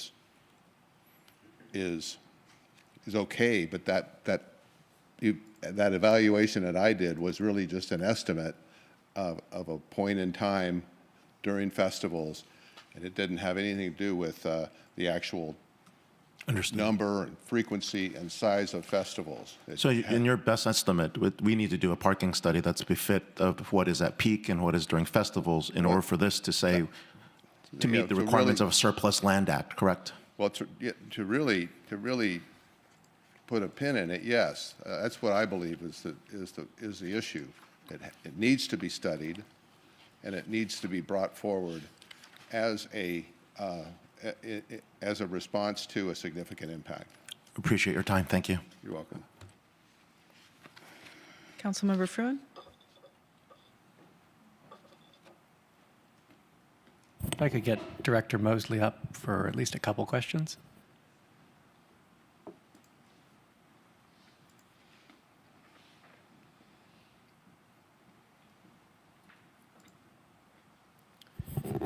There were some additional assertions just made about what the nature of the parking is or isn't going to be there, and I was hoping that maybe you could take us through Mr. Krupka's assertions and how you feel about them. Yeah, and I can give you my input on that. Mr. Krupka's report did show some observations that were taken during various festivals throughout the last year. In the worst case, there was I think 140 spaces being used for a festival. After this project, there would be 146 spaces available. So, as was stated, about 96% of those spots would be used, but that's still within, the 100% limit. And that would be for only 6 to 7 days a year for very focused uses. For the other 359 days of the year, there were photos that I think were shown by Orrin Mahoney that show that the road's pretty much not being utilized to maximum capacity. So just for the sake of underscoring it, in the report that Mr. Krupka presented, there is a line in a table that says festival with project, parking supply 146, vehicles parked 140. Correct, yes. Yeah, okay. And that's not all 146. Correct. Does that presume the additional loss of the extra 6 potential spaces? Yes, it does. Okay, so this is assuming an additional loss of parking spaces. That could be an even greater difference there. Correct. I think the report showed a total of 95 parking spaces being lost. Okay. Switching gears then to another suggestion that had previously been made, which was about the bike lanes on Mary Avenue. My understanding is that those bike lanes are designated by ordinance. Is that correct? That is correct. They're designated by ordinance as bike lanes. They're also shown in the general plan as well as in the bike plan.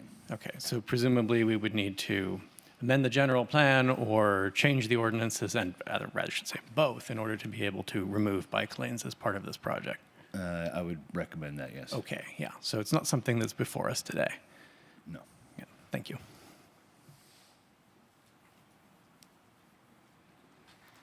I do have a question. I know I realize the architectural site, the ASA does not need to go through CEQA, but just kind of just a general CEQA question. Because of this discussion about festivals, the impact is not the project on the environment. It seems almost like that is the environment's impact onto the project. Kind of like noise around Lehigh, and if a project were to be built there, it's not the project itself that's causing the impact, it's the truck traffic that's causing the noise impact. So it's not the project's impact. Yes, that's one way of looking at it. Yes, so typically CEQA looks at the project's impact on the surrounding area. Okay, and so and these festivals are actually discretionary decisions by the city to allow them, and we tend to waive fees for them, and that is something that could be taken away or reduce the area that's allowed to be used. Is that correct? I believe so, correct. Yeah. Okay, and Danza provides parking. I know I've lived here 30 years. Sometimes you have to pay for the parking across the street, but they have a massive parking lot that is due to the online enrollment. It tends to be pretty empty nowadays. Mayor, I just wanted to clarify on your question about the festivals. So the city's practices that we will communicate to the organizations and the festival organizers that they, they reach out to Dianza for that parking if needed. Yeah. Okay, thank you. Councilmember Mohan, and then Councilmember Fruin. Vice Mayor, you do still have your hand raised. Is that for more clarifying questions? More clarifying questions? Yes. Okay, so we'll go Councilmember Mohan, Councilmember Fruin, then Vice Mayor. So a quick follow-up to what you just said, City Manager. The last time this discussion was held about festival parking, weren't you going to put up some signs along by the entrance of Memorial Park saying that there are other alternatives, or maybe have some people directing them to sort of behind Memorial Park? Wasn't there some talk about coming up with other options besides Mary Avenue for festival parking? Besides Dianza College?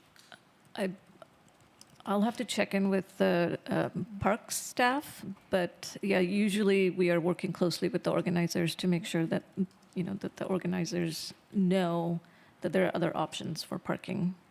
I have to check in about the signs. Okay, all right. On another topic, Mayor, a question for the city attorney. There was some comments about maybe why are we rushing some of these actions today, and why don't we just come back with everything, with all the different aspects of this project. And my understanding about the DDA is there's some urgency to it because this is what triggers the request for tax credits that the consortium has to go through. Isn't that the reason why we have it today as opposed to on another day? It is the reason that we've been working so diligently to move this forward. The tax credit application is, I think, late March, and the tax credits are key to moving the project forward. And having unless we have a DDA signed, the applicant won't have, enough investment in the property to achieve an award of tax credits. And so this item is essential in that process, which is why we have it here today. Okay, so if we approve this today, that's the trigger for the application process for the tax credits? It just allows then the applicant to continue to prepare their application for the tax credits, and then ultimately for the application to rest upon the DDA so that they could actually be awarded the tax credits. And this is regardless of all the changes we will make or the restrictions that we talked about that we will add to the DDA in the final stage. Correct. The DDA is contingent on those things happening. Our expectation is that the tax credit allocation entity will move forward with allocating the tax credits, even with those contingencies, although it would also be good if we were able to sort of tie up those contingencies as well over the next, let's say 4 weeks. And that's the plan. Okay. Thank you. Councilmember Fruin? If I could maybe have Mr. Connolly.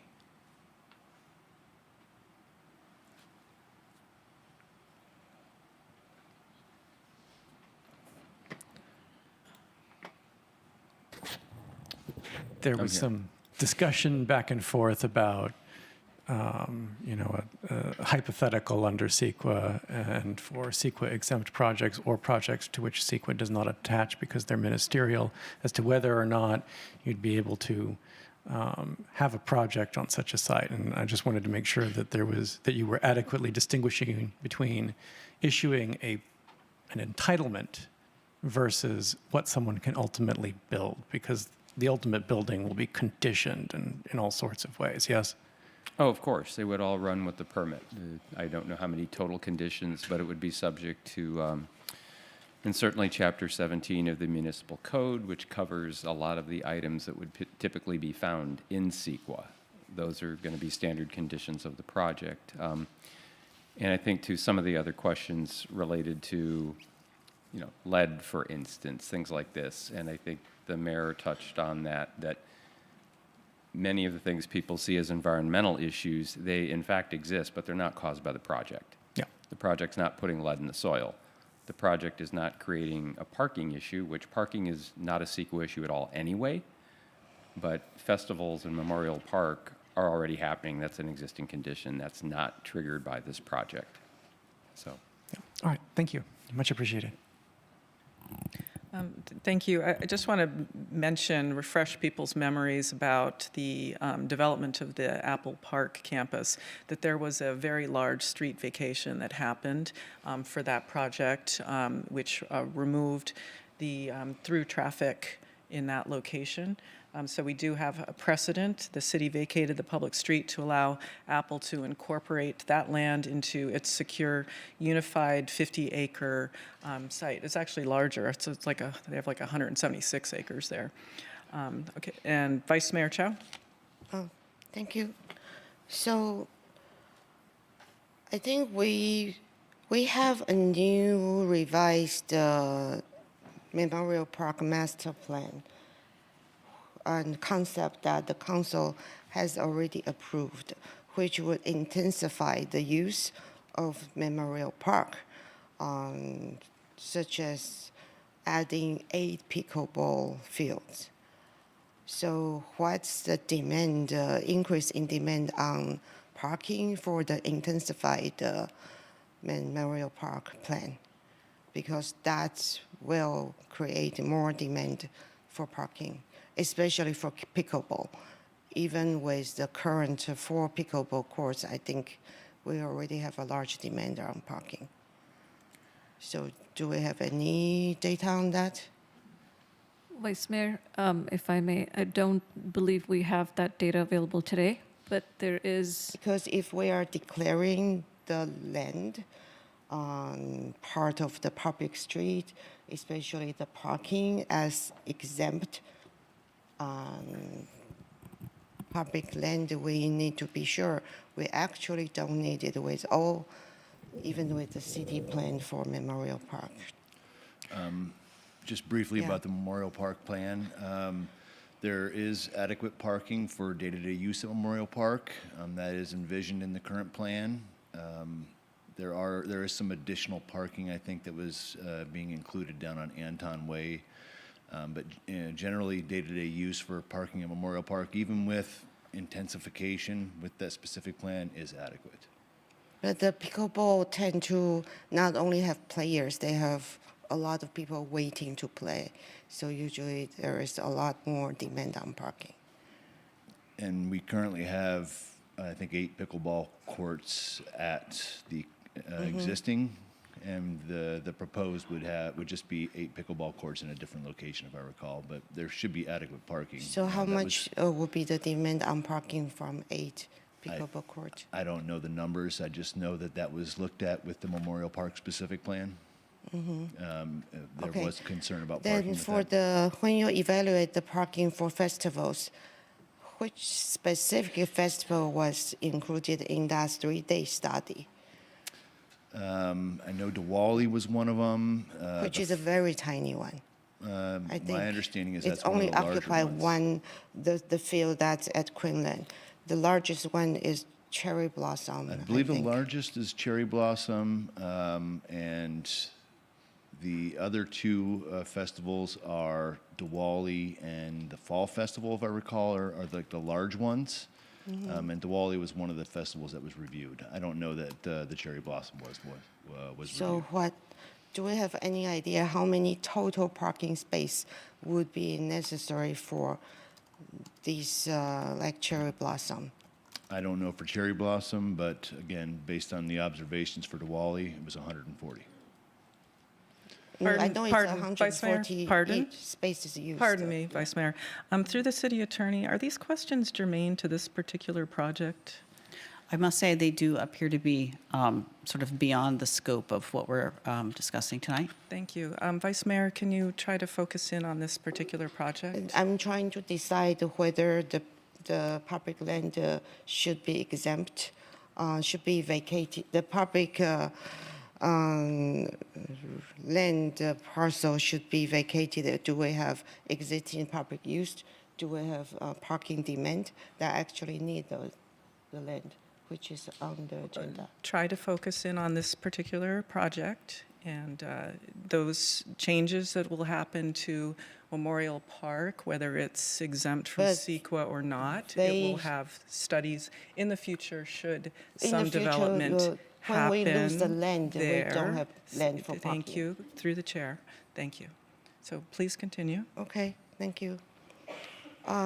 So, I mean, excuse me, Chad. So I know that you understand the current slot spots on Mary Avenue is used for that, but that's when we have free use of these on the parking. And but the Dianza has been building quite aggressively on their campus. So we don't know when they are going to replace the parking lot by some other building. We don't know how long that parking lot would even exist. So therefore, I would like to know what's the total parking demand for one of these festivals in the event, in the next 99 years, that that garage, some people have wanted that to be a transit center, and the Dianza have tried to develop many buildings. So if that parking lot is not there, what's the total demand on festival? So we know whether we really need this land that we are going to vacate at all as a city. I'm for not public sure I use. can answer that question. We have not done a full total demands. I will state that other festivals I've been to in my local neighborhoods, you realize you bike to a festival or walk to a festival because there's never any parking. In this case, the festivals that have been studied to date, there's adequate parking even after the project. I can't tell you But for Cherry Blossom. if we don't have Dianza, access to the Dianza parking lot, there is not sufficient parking, period, for the festivals. I don't know those numbers. Vice Mayor, thank through you. the mayor. So Vice Mayor, I think if the city chooses to do any sort of maximizing the public parking discussion, we could look at it as a future project. The attorney can correct me, but under AB 2097, there's actually no requirement for parking. Not for this project, but if we are vacating public right-of-way, which is currently used for parking, so we need sufficient justification that we are not going to need that for the city use. We cannot, for example, the mayor suggests maybe we should do less festivals, reduce the size of festivals because of lack of parking. That would be a very undesirable consequence of the vacation of this land, right? We could also consider signage around that area to encourage people to park elsewhere, so we can look at other solutions if that's of interest. But that does not show us sufficient reason to vacate the public land, because I don't see strong proof. Okay, thank you, Okay. Vice Mayor. You've moved on from Yeah. clarifying questions. Are there any further clarifying questions from the other members of the council? Seeing none, we are closing the public hearing, and would any council member like to entertain a motion, perhaps to move the recommended action with some modifications? Councilmember Mohan? Yes, Mayor. I move that we approve the recommended actions as displayed by this new memo that city attorney has given us, and it updates the recommended actions based on some of the things that had to be corrected, and based on some of the discussions we've had today. So if it's okay with you, I'll read out all the recommended actions. May I ask, I'm sorry, Councilmember Mohan, I have been informed that the revised recommended action needs further revisions. I apologize for that. Can I just describe them to you? Sure. Number 1 is the draft DDA. That needs, the resolution on that item only needs to be updated to indicate, help me out, Michelle. It needs to be updated to indicate that the term has been moved from 55 years to 99 years, which was something that was agreed upon very recently. Okay, so that was that one. So instead of the update to 19 units, the mistake in that resolution was that it needs to be updated to 99 years. And then number 3. Pardon, City Yes. Attorney, doesn't item 5 Yeah. take care of that? Correct. It does. Okay. So item 1 indicates that the resolution for the DDA needs to be revised with respect to the number of units. That comment should move down to number 3. It's the resolution approving the ASA that refers to 18 units, and it should instead say 19. Okay. Mayor, could we ask this to be projected for the public, this sheet we have? Are you able to share screen, and then you can make the edits real time? For the motion. The difficulty is our computers were down. Oh, are we not? Okay. They're still not up? Okay. Got it. Can you make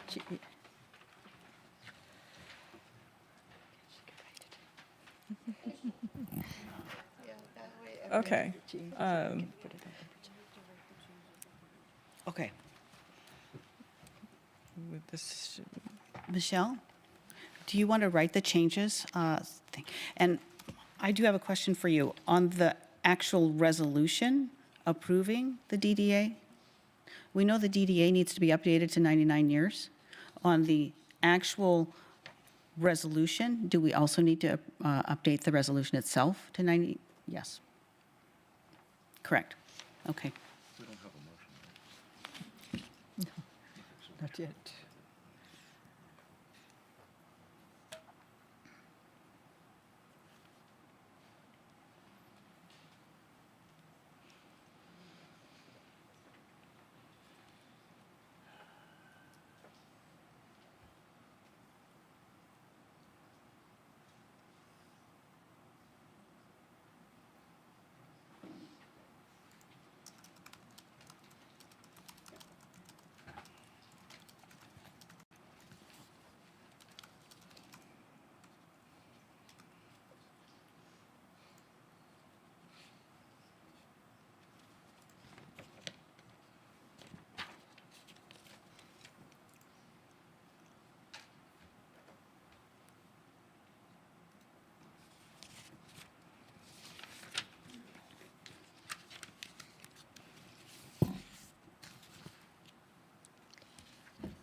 Very good. Thank you. okay, so have the edits been completed then? Okay. Councilmember Mohan?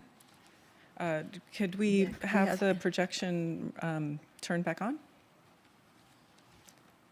Okay, so Councilmember Mohan, you'll be reading this into the record for the motion. Okay. So the recommended actions are as follows. 1, we find the project exempt from the California Environmental Quality Act, CEQA.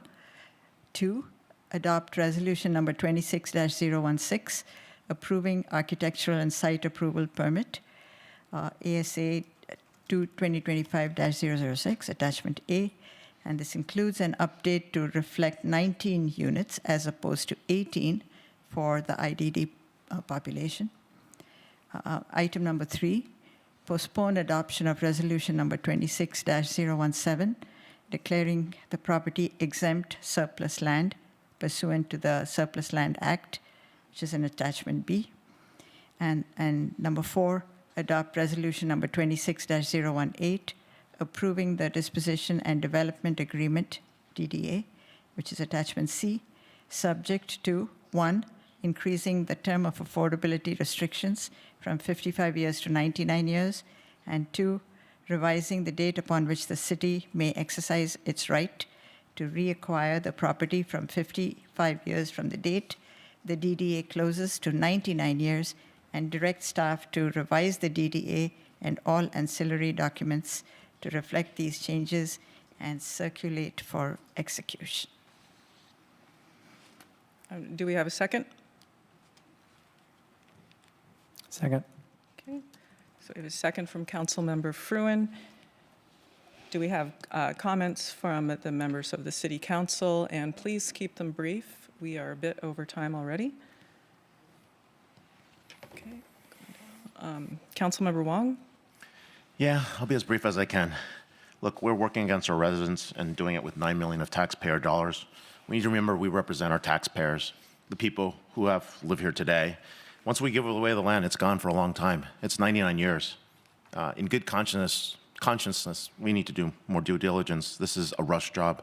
We're cutting corners. We're making exceptions that we wouldn't make for any other group so that this group can prepare for tax credits. It's cart before the horse. We have a large perception by the public that we're not following the appropriate processes, completing the appropriate studies. We have not done the right studies, especially when we're trying to account for Westport numbers, a new park, lack of reliability on De Anza. This is 99 years from now. Our job is to make sure we're stewards for 99 years. And can you really turn a right-of-way into a parcel? I'm not sure about that. We were not following the Surplus Land Act procedures. We may be violating those processes in so many ways, and we continue to rush this project and change things on the fly. This is not how it's supposed to work. We're doing it because they have a deadline. But we also should remember we have residents to represent. We have taxpayers that are involved in this. And this is really sad. We don't have a tight DDA for foreclosure, bankruptcy, and credit for the investment dollars and inflation. So looking on this list, I want to see at least a tight DDA that actually accounts for those things in a friendly amendment. And the other piece I really want to see is the fact that we should do the appropriate studies and follow the right process. We may be in violation of the Surplus Land Act. And I know all the lawyers here are saying no, but I'm hearing from other lawyers that this is the case, that we have not followed the right process. So I'll leave it at that. Thank you. Now, Vice Mayor Chow. Yeah, there's no doubt IDD housing is critically needed in our area, especially when they have to compete for funding with the growing homeless population, a higher percentage of which get housing because they are addicted to drugs.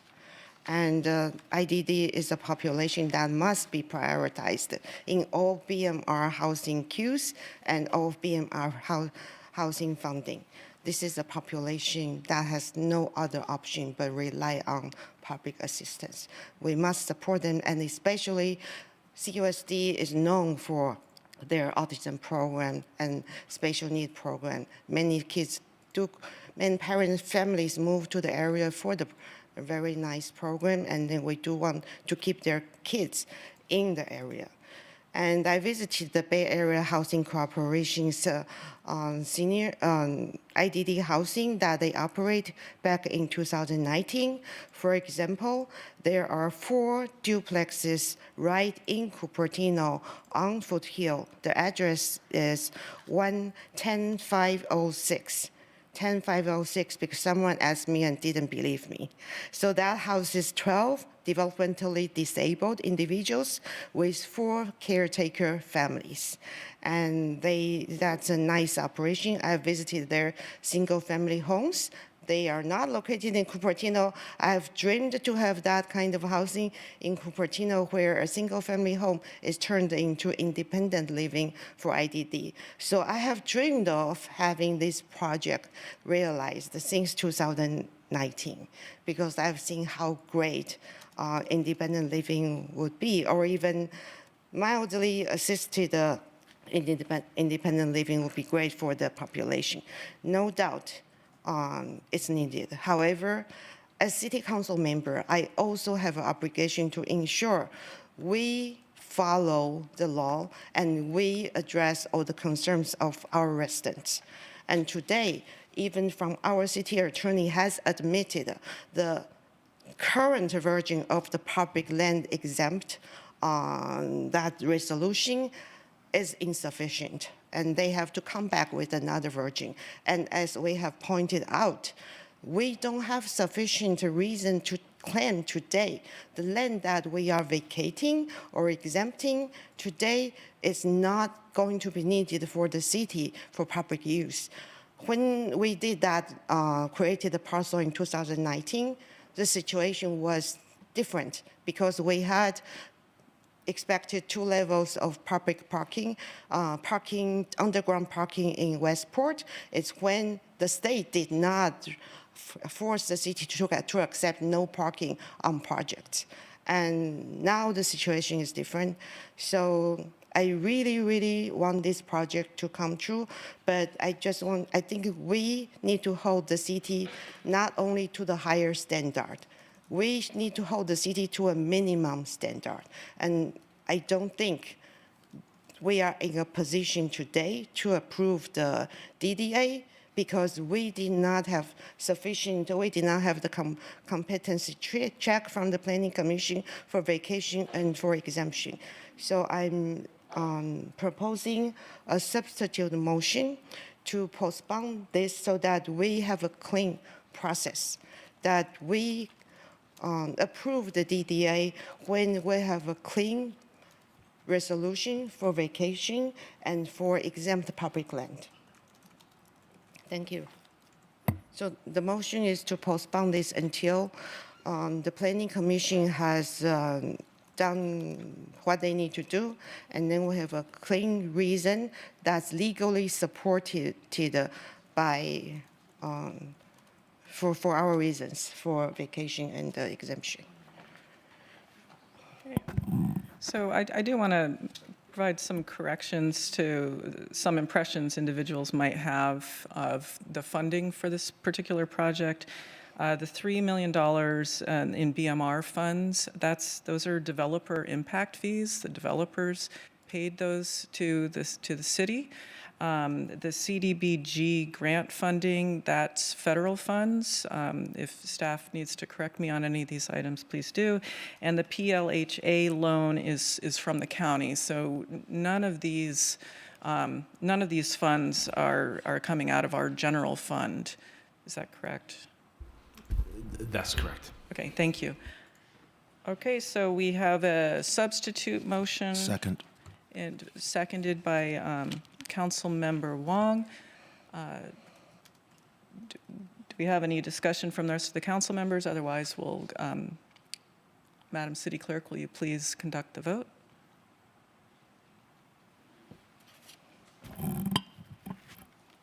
So just to be clear, Mohan moved and Furman seconded, and then we're going to substitute motion with Councilmember Wong seconded, but Vice Mayor motioned. Correct, it was a motion to postpone. Okay, please start with voting.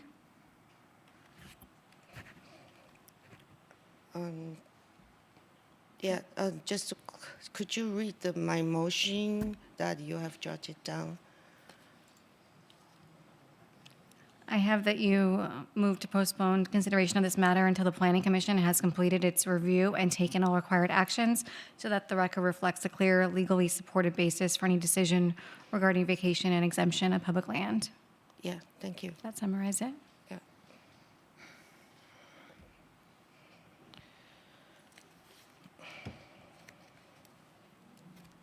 The motion fails with Councilmember Wong and Vice Mayor voting yes. Okay, then I move that, so we're going to vote on the main motion now.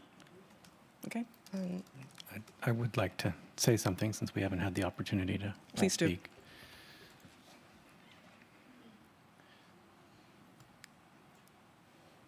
Give me a moment here.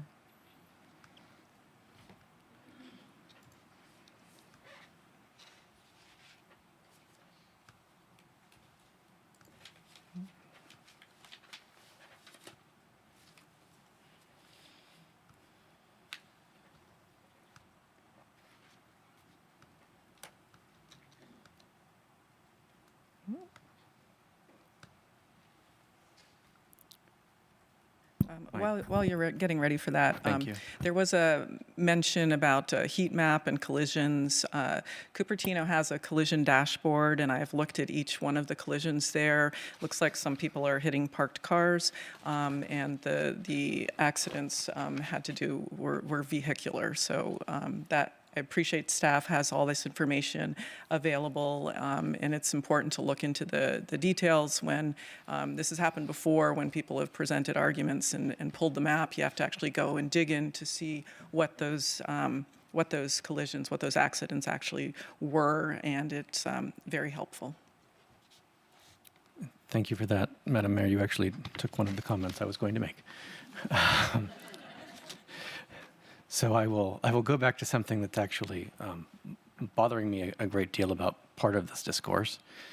Over several months, there have been a number of people who've come and made comments about this project, the process that's been used, what presumed impacts there might be. And in many of those comments, I've heard some things that deeply disturb me about the nature of who will be living there, whether people are worthy to live in Cupertino. Everybody's worthy to live in Cupertino. I grew up in this city, in this community, went to these schools. This story is basically not possible any longer because we've made it incredibly difficult to buy or rent in this town. And I think everyone needs to contemplate that for a moment. We are here having to approve affordable housing of this type because we didn't for many, many, many years, as an entire valley, as the Bay Area as a whole. We simply didn't plan for the future. Part of what we are supposed to do as a council is to plan for the future, to help make sure that Cupertino remains a place where everyone can have a future, that we don't just become a retirement community where all of our stores close and all of our schools have to shut down. So projects like this are really important. And so I was at least heartened to hear a lot of the advocacy today shift from the sort of commentary about who gets to live here to legal issues. But I want to address a little bit of that as well, because I got to read through the advocacy letter that was sent by Mr. Saffron yesterday, and I was extremely surprised to see a number of legal assertions sitting inside it. And I'll just take you through one that in particular causes me to question the entirety of what was in that letter. It reads, toward the end of the letter, the density bonus law requires specific findings demonstrating that each waiver or concession is necessary to make the subject project economically feasible and that it does not result in a specific adverse impact upon public health or safety. The city has not made those findings in any meaningful way. That is not the law. Per Bankers Hill, 150 v. City of San Diego, 74 Calap 5th at 75, and Schreiber versus the City of Los Angeles, 69 Calap 5th, starting at 549, the city is not required to make such findings. Schreiber is explicit at page 560. The city, quote, was not required to make an affirmative finding that the incentives would result in cost reductions or to cite evidence to establish a fact presumed to be true, end quote.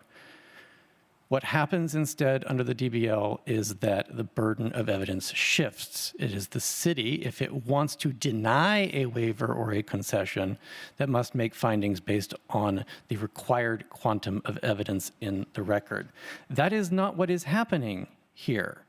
And when I see obvious, readily verifiable legal errors like this, it makes me question the validity of the whole entire advocacy letter. Every analysis point and contention that's made inside of it. And frankly, when attorneys bring pleadings in court, you have a duty to the court of candor. You are not allowed to simply misstate the law like this. So I really have to question the ethics underpinning this sort of advocacy. And it's one thing to zealously advocate for a client, and it is quite another to wholesale ignore controlling contrary authority. So I really have no reason to believe any of the assertions that were made in this letter or any of the legal claims that have come before us. So I appreciate that, Madam City Attorney, you've been under a lot of strain today with a whole lot of questions and all of the diligence that your firm has put into trying to ensure that we're doing the right thing and that we're doing it the right way. With that, this really honestly ought to be a simple project to approve. It's modest. It's replacing parking, housing for cars, unsheltered housing for cars, for sheltered housing for people.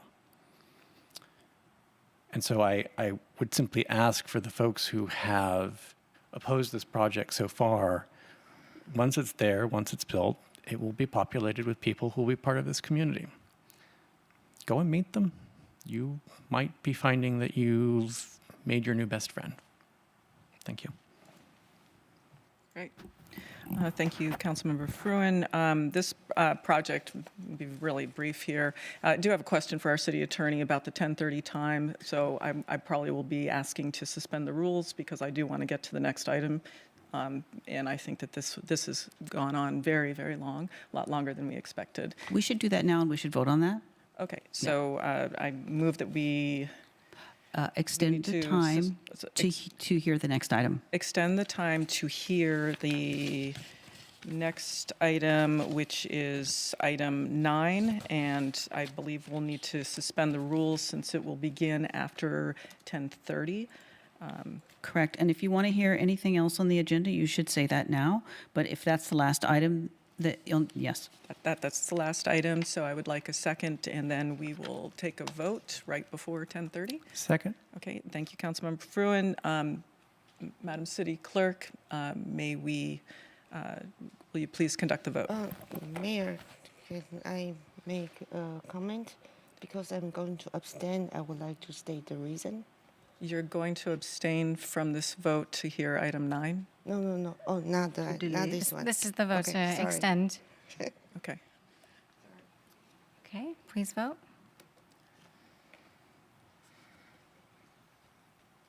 Motion carries with Councilmember Wong voting no. Okay. So we'll continue with our comments on this item, and then we'll hopefully they'll be very brief, and then we'll go to a vote. No further comments?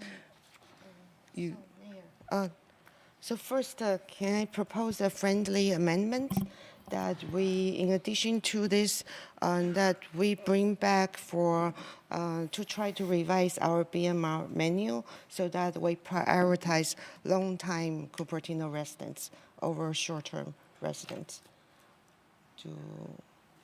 Would the mover? Pardon, through the city attorney, that seems like a separate work program item. That's not really associated with this. Could I include that as in the motion?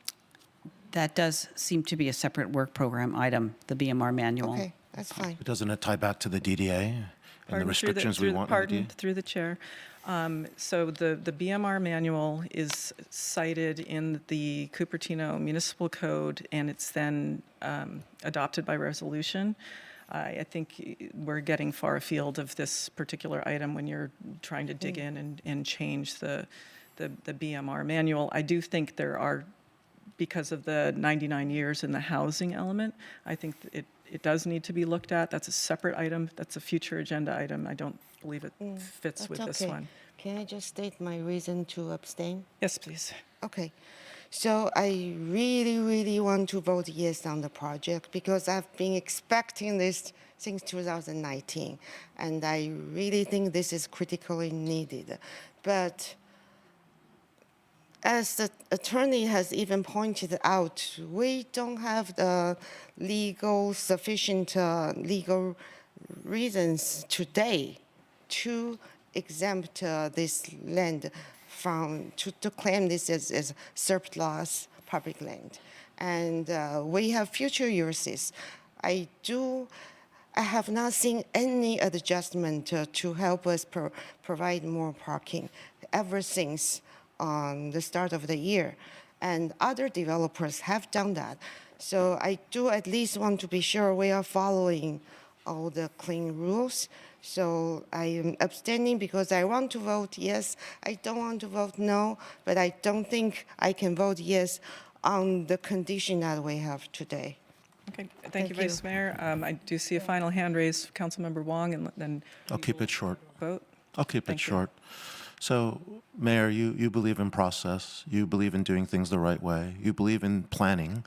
This is a 99-year project. So if you feel that we have done the proper due diligence for a 99-year project to properly put a DDA, then I may vote with you. But at this moment, I don't see that in any instance here, which is why I'm going to vote no. Thank you for that comment. And I did consult with our city attorney today, and we discussed this entire project. And so I am voting in support of it, and I trust our city attorney. Madam City Clerk, will you please conduct the vote?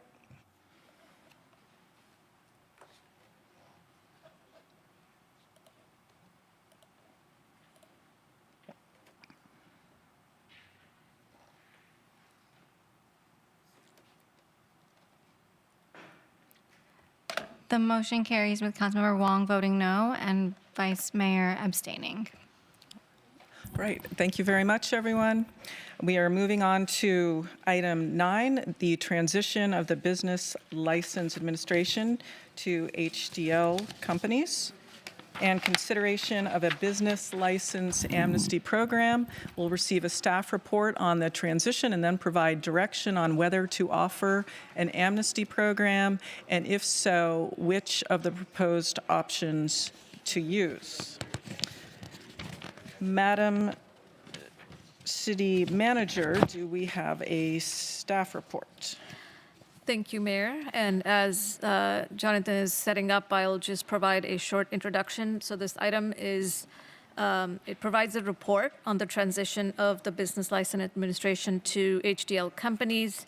We're also seeking council direction to adopt a business license amnesty program tonight. So the model that we're presenting today is an opportunity that we've identified to not only reduce the city's costs, but also to generate revenue, ongoing revenues. So an amnesty program can help bring unlicensed businesses into the system. And the programs aim to improve accuracy of our business database and improve communication with the business community. And I really appreciate the planning efforts around our first restaurant week that happened last year. Staff, including council members, helped with the outreach, and collectively we realized that some of our businesses weren't able to participate in those programs because they were not adequately or appropriately licensed. So this effort began right after that in earnest. And we want to provide the valuable visibility and resources to all our businesses. So with this program, we're reinforcing our commitment to, as a city, to a business-friendly environment. Like I said, it's going to generate ongoing revenues for the city, which is important. And with that, I will now turn it over to Jonathan Orozco, our Acting Admin Services Director. Our Economic Development Manager and consultant from HDL are also available for any questions after the presentation. Jonathan. Thank you. Good evening, Honorable Mayor Moore and City Council members. Tonight, staff is presenting an update to the city's transition to HDL to Business License Administration and seeking council's direction on whether to implement a business license amnesty program as part of its new compliance framework. This transition has made possible by staffing vacancies and has already resulted in improved operational efficiencies, enhanced customer service, and access to more robust compliance tools. HDL estimates that there are approximately 800 business licenses that are out of compliance in Cupertino, which, if brought into compliance, would generate an estimated $580,000 in annual revenue. To support this transition and encourage a voluntary participation, staff recommends a phased 60-day amnesty program. This program offers a 100% penalty and interest forgiveness in the first 30 days, followed by 50% in the second 30 days. And then resume into full enforcement of compliance and discovery. 2 alternate models were also included in the packet for consideration. Under the current municipal code, penalties are assessed at 20% of business license per month, up to 100% of that tax, plus a 1% monthly interest on the principal of that tax. All 3 proposed amnesty models will limit tax recovery to the prior 3 years and waive penalties and interest during the amnesty period. The amnesty would apply to all existing businesses that are out of compliance, whether they never applied or are currently out of compliance and fail to renew. In addition, while not explicitly included in the report, staff requests council to consider granting temporary authority for the city manager to waive penalties and interest on a case-by-case basis. This will add flexibility while we support, excuse me. This added flexibility will support a smoother rollout of the program while staff works on a formal municipal code update later this year. Following council's direction, staff will expand outreach efforts, update FAQs, and provide clear communication to help businesses understand their obligations and take advantage of the amnesty opportunity. Staff, along with Ian Davis from HDL, are available to answer any questions you may have and welcome your input whether to proceed with one of the proposed amnesty models. All right. Thank you, Acting Administrative Services Director Orozco. Are there any clarifying questions from the City Council at this time?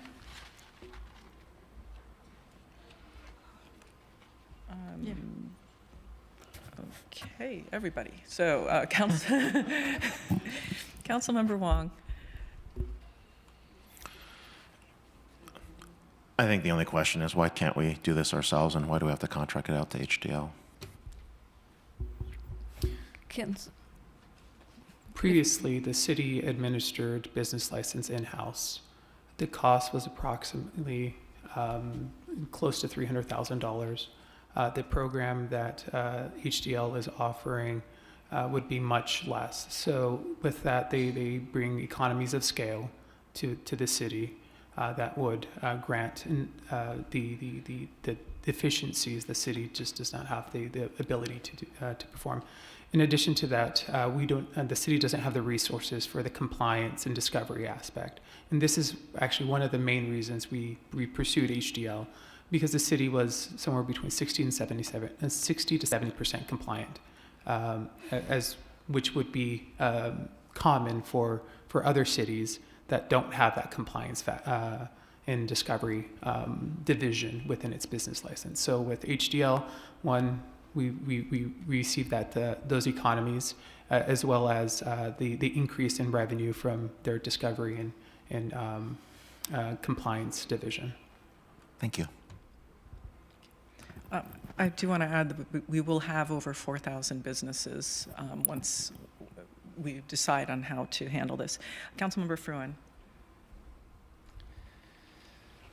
So the way that the recommendation is worded, it makes them appear as though each of these options is mutually exclusive one with the other, but it looks like 2, read the way that it is, could probably be incorporated at least into the third one. Is that true?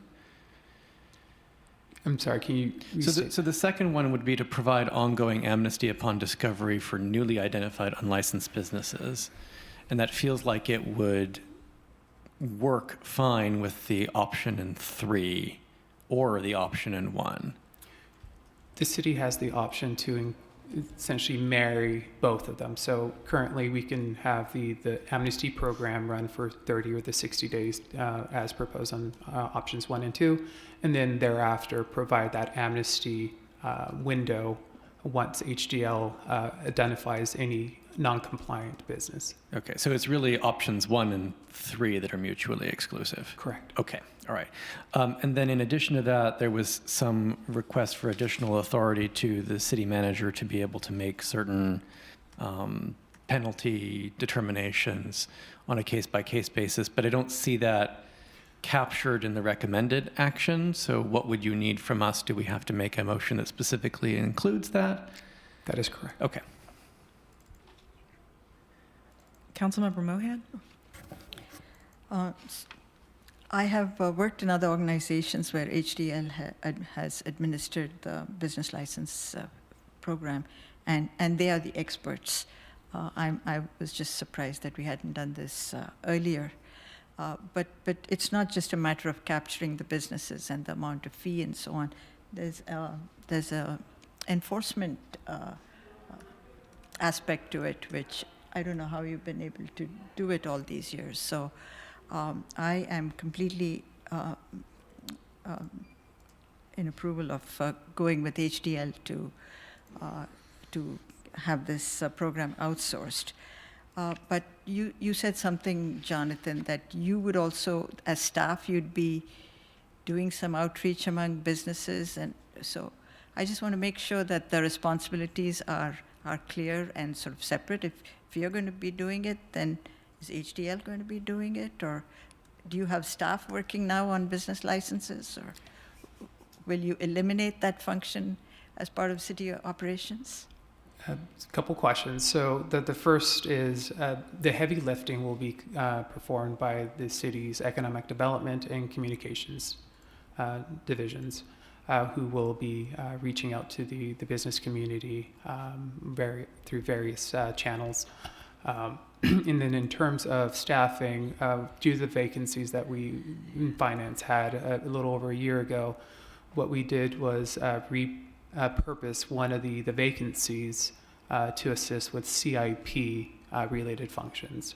And so we did not lose a position, we essentially repurposed it. And so we're now working closely with CIP to kind of help with the reporting requirements.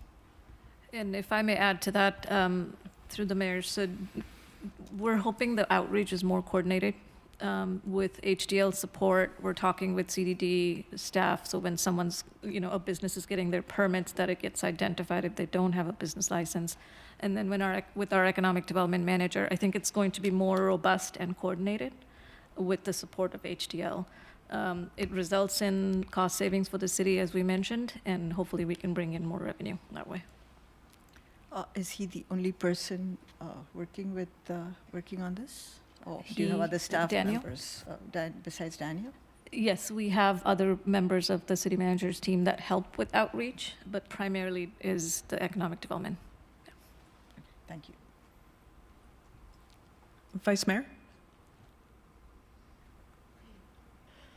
So I believe we need to thank Councilmember Wang for finding out this issue, because I remember I first received a list of businesses registered from him, and then he pointed out some of them are not registered in Cupertino.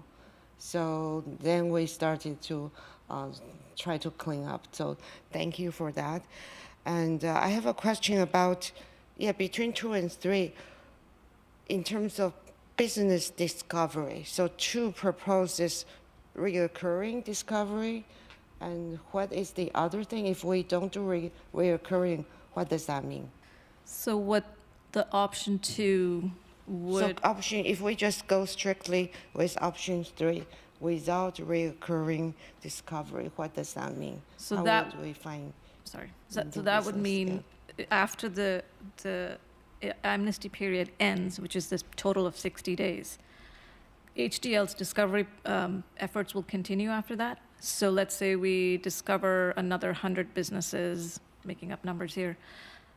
Those businesses, whether they've heard from the city or knew about the requirement that they need to get a business license, would not have that flexibility of coming into compliance without any forgiveness of penalties. HDL will do the discovering periodically. Correct. And option 3 is the new ones. Maybe they just registered yesterday, and then HDL discovered today, and then they won't have 30 days, and they will just get a notice from the city. Hey, you didn't register, you are fined.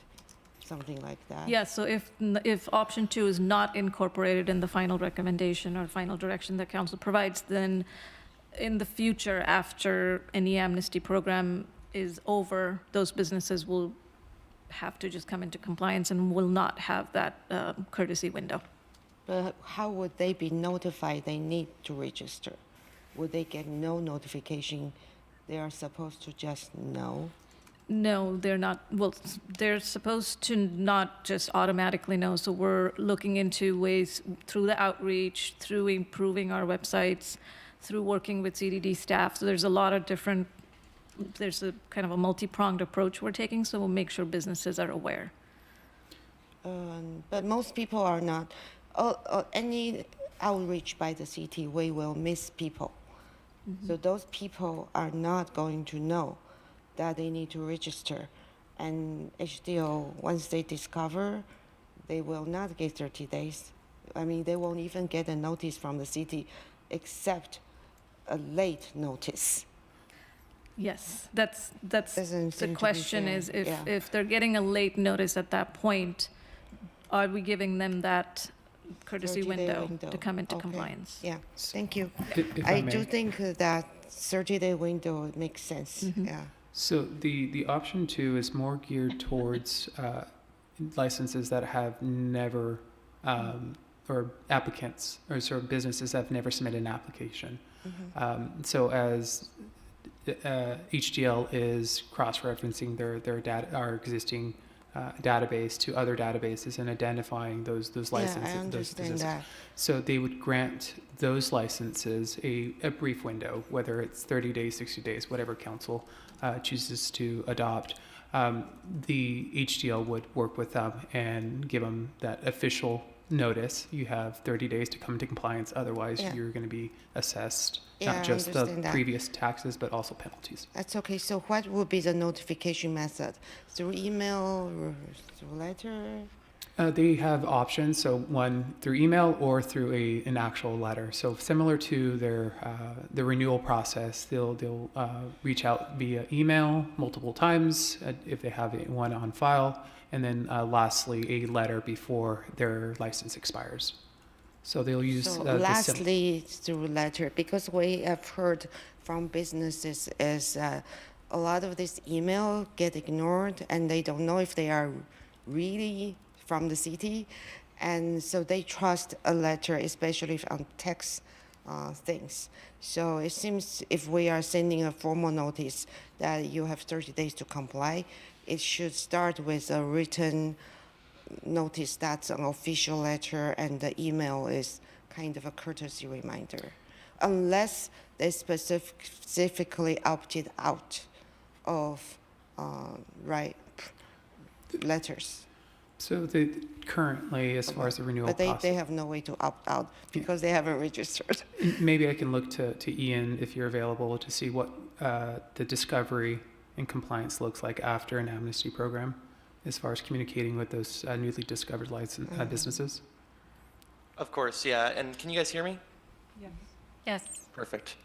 Thank you, Mayor and City Council. I just wanted to just quickly jump in and answer that question. So normally the way our discovery process works from a just communications perspective is that we're actually trying multiple different mediums in order to contact the taxpayers. So it's never just like a one-stop kind of process. It's we send out a notification via postmail, we follow up via email, and then we even place phone calls to those businesses once they don't respond. That all happens like in tandem. So in this like 30-day period, a business would receive a letter and then an email and then a phone call. Obviously, this is bearing the fact that we have that data. Sometimes, depending on the business, that data is not readily available. So not every business may get that exact experience, but at the bare minimum, they'll receive a letter via postmail, and then at the maximum, they'll receive all three of those different types of communications. Because our main goal is just to make sure, by the nature of HDL being located not in Cupertino and being located in Fresno as an example, there is a natural instinct to not trust some of the communications. So we try to basically make it as just plain and simple as possible that HDL is there, we're to be trusted, we're linked to the city's website directly, that basically there's just more transparency, and that the notices are very transparent about what we are, who we are, and how we can communicate with the taxpayers. Okay, great. Thank you. So how much is the current contract with the HDL to implement the existing program with just a portal for registration? And how much will be the additional cost if we include the discovery and follow-up to implement the program? So currently, if I remember correctly, it's $16 per license in those outreach efforts. Should, in the part of discovery and compliance aspect, if they do identify a business that's out of compliance and are able to recover the cost for those license or for past taxes and penalties, they would receive 40% of that initial collections. Ongoing revenue for that business is 100% to the city.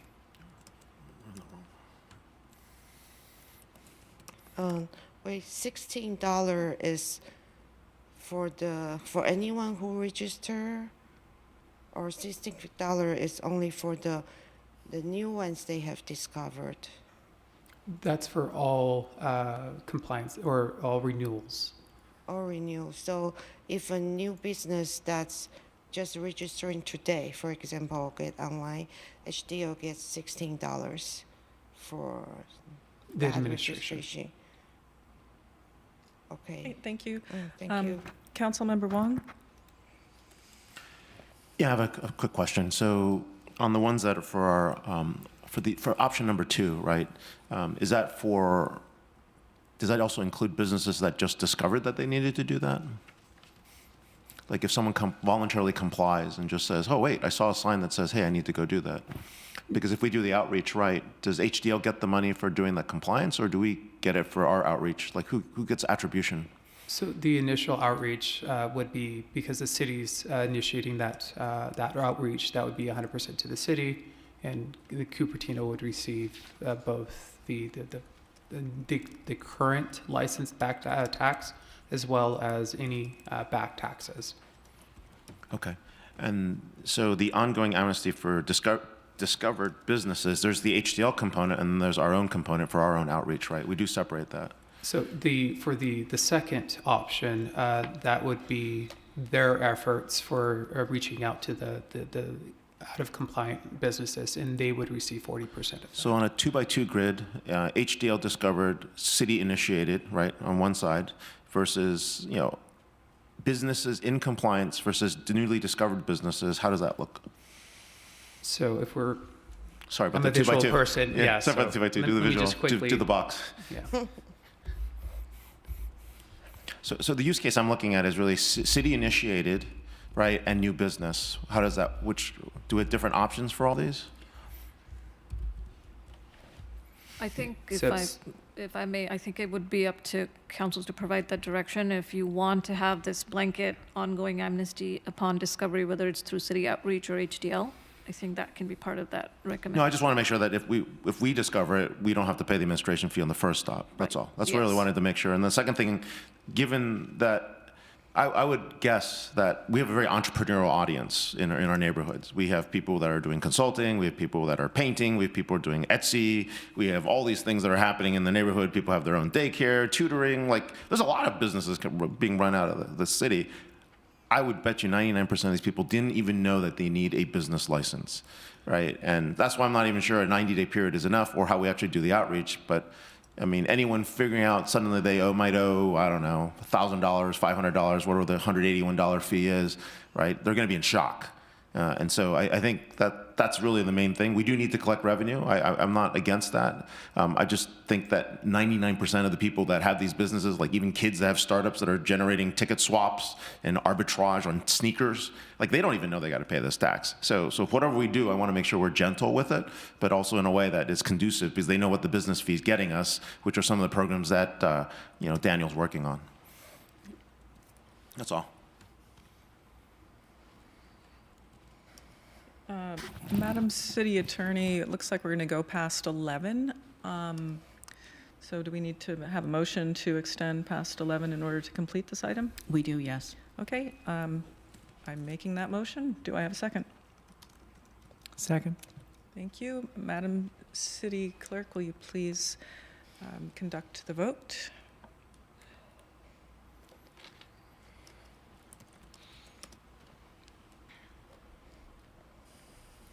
Motion carries with Councilmember Wong voting no. Thank you, Councilmember Wong.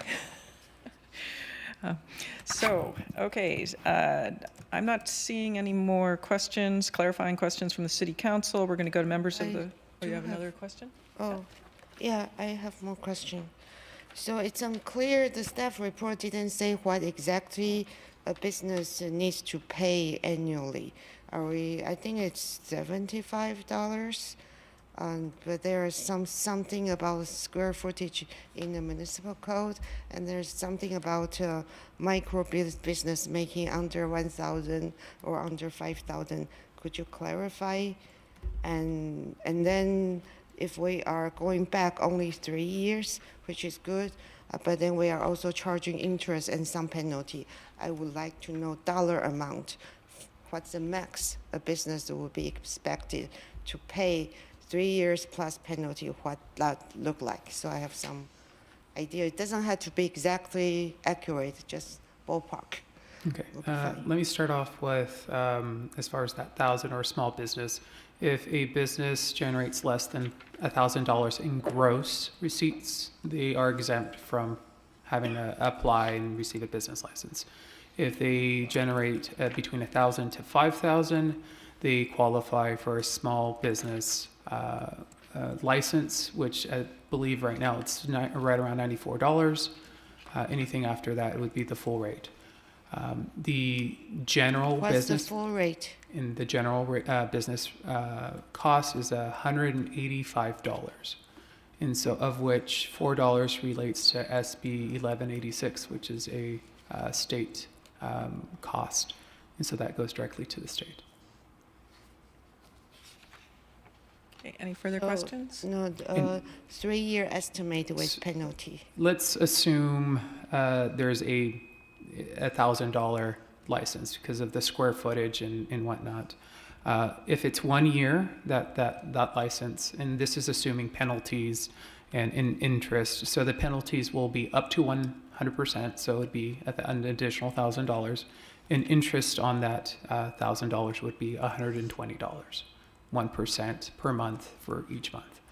Now, if it's a 2-year delinquent on that same $1,000, so you have 2 years of taxes, each at $1,000, you would see $2,000 in principal, $2,000 penalties, and $360 in interest. Now, you got to consider that the first year in interest will continue from year 1 to year 2, so you see a third $120. And let's take it a third year, you see principal at $3,000, penalties at $3,000, and interest at $720.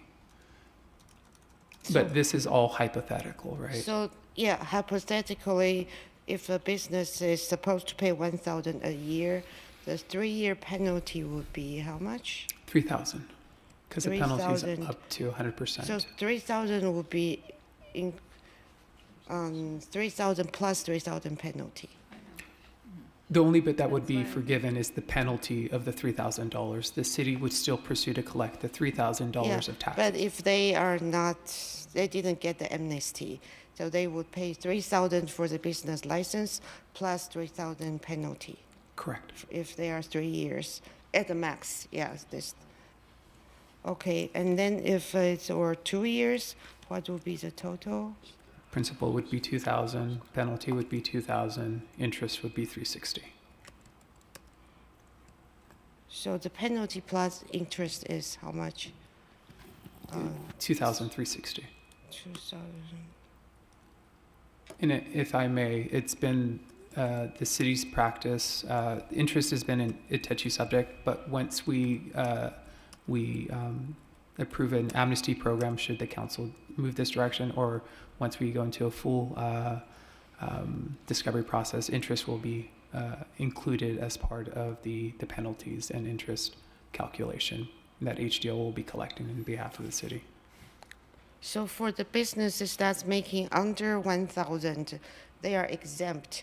But if we send any notice, turns out they are exempt, we still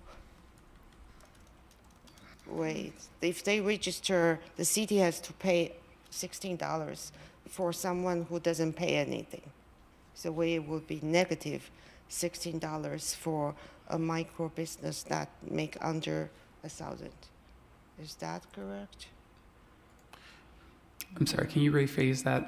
And I think you mentioned for businesses with less than 1,000 gross receipt, Correct. they are exempt.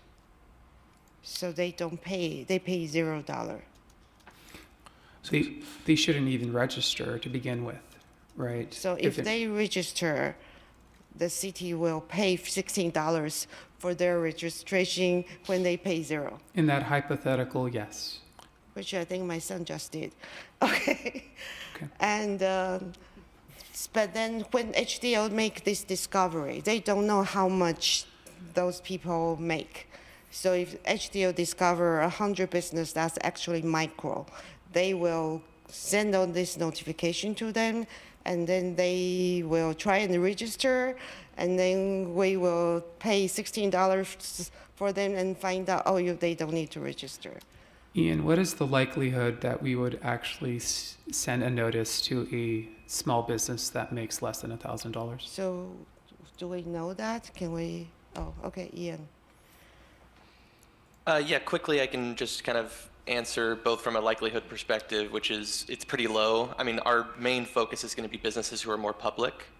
So as an example, businesses who obviously have more of a, like, let's say, online presence or a more dominated, outwardly, like, customer-seeking presence, as an example, are the things that are easier to find.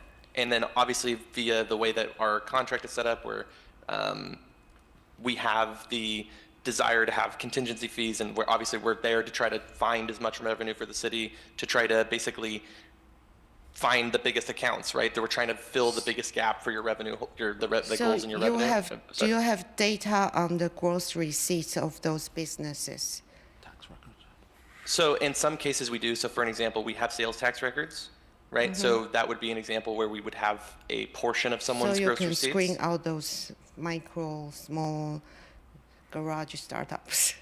Correct. If I mean, that's not the only type of business that would fall into the micro business category, but yeah, we would be able to screen a large portion of them that are doing these, like, Okay, I thank think you. Etsy was brought up earlier. That's Yeah. good to know. Yeah. Through the mayor, may I propose something to be put on the screen, Lauren, just to simplify the discussion and move it along? Well, we were doing the clarifying questions. Can we come back after we've gotten comments from the public? Okay, thank you. Madam City Clerk, do we have any members of the public who would like to speak? We have one request to speak in person, and at this time I am seeing 2 hands raised virtually. Okay, thank you. Okay, just a reminder to the members of the public wishing to speak regarding an item shall submit a request to speak or raise their hand virtually within 9 minutes of the start of public comment or before public comment period is closed, whichever comes first. At this time, we will welcome Rhoda to the podium. I would have loved to see, you hear me? You all hear me? Yeah? Yes. But anyway, I would have loved to see Councilmember Wong's clarification. I do have a slide up here that I'd like to show you. And so it was kind of like, hey guys, what's a business? So anyway, a little bit tongue-in-cheek late at night, but luckily I was able to have a discussion with Mr. Orozco outside, very helpful. I would have liked to see this agenda item a little better fleshed out. And I appreciate the fact that there's been some more information put on the website about what is a business, what's owed. I think it could be a little bit more in your face. But you know, what we want to do is let's be clear, this is a tax. This is not a license, it's a tax, okay? And so we really want to encourage businesses, and I would like to prefer to see that even after discovery that we'd be light on the penalties. We want to bring people into compliance. We don't want to penalize people for being in business or not understanding the rules. And we don't want to be too punitive. I didn't have time to to go through and look at a whole bunch of cities and see what they do. I think that would be helpful in really understanding the landscape in Santa Clara Valley for understanding how they do penalties. I'm involved with a small business that has business licenses in multiple cities. It's a real pain to manage, and then to get fined just for trying to do your job is pain. And you know, for instance, I know, like Mr. Frowen, you've done stuff with trademark stuff. So you did a trademark stuff for the YIMBY organization. So, but that YIMBY is probably outside of Cupertino, but you were doing it from your office, in your home office maybe. Did you need a license, or did you need a license when you did the trademark for the Cupertino Chamber of Commerce? Because that was for something that happened in Cupertino. So, you know, there's a lot of gray areas, or maybe you did it for free. So maybe you didn't, you know, you didn't collect that much money. I don't know. But anyway, I think this could be a little bit sussed out a little more. And I'm sure that Mr. Wong really would have been able to crystallize the issues here, because he's really good at getting to the heart of the matter. So let's encourage businesses and not punish them. Thank you. Thank you, Rhoda. Next, we'll move to the virtual request to speak. We have San Rao, followed by Peggy Griffin. Welcome, San.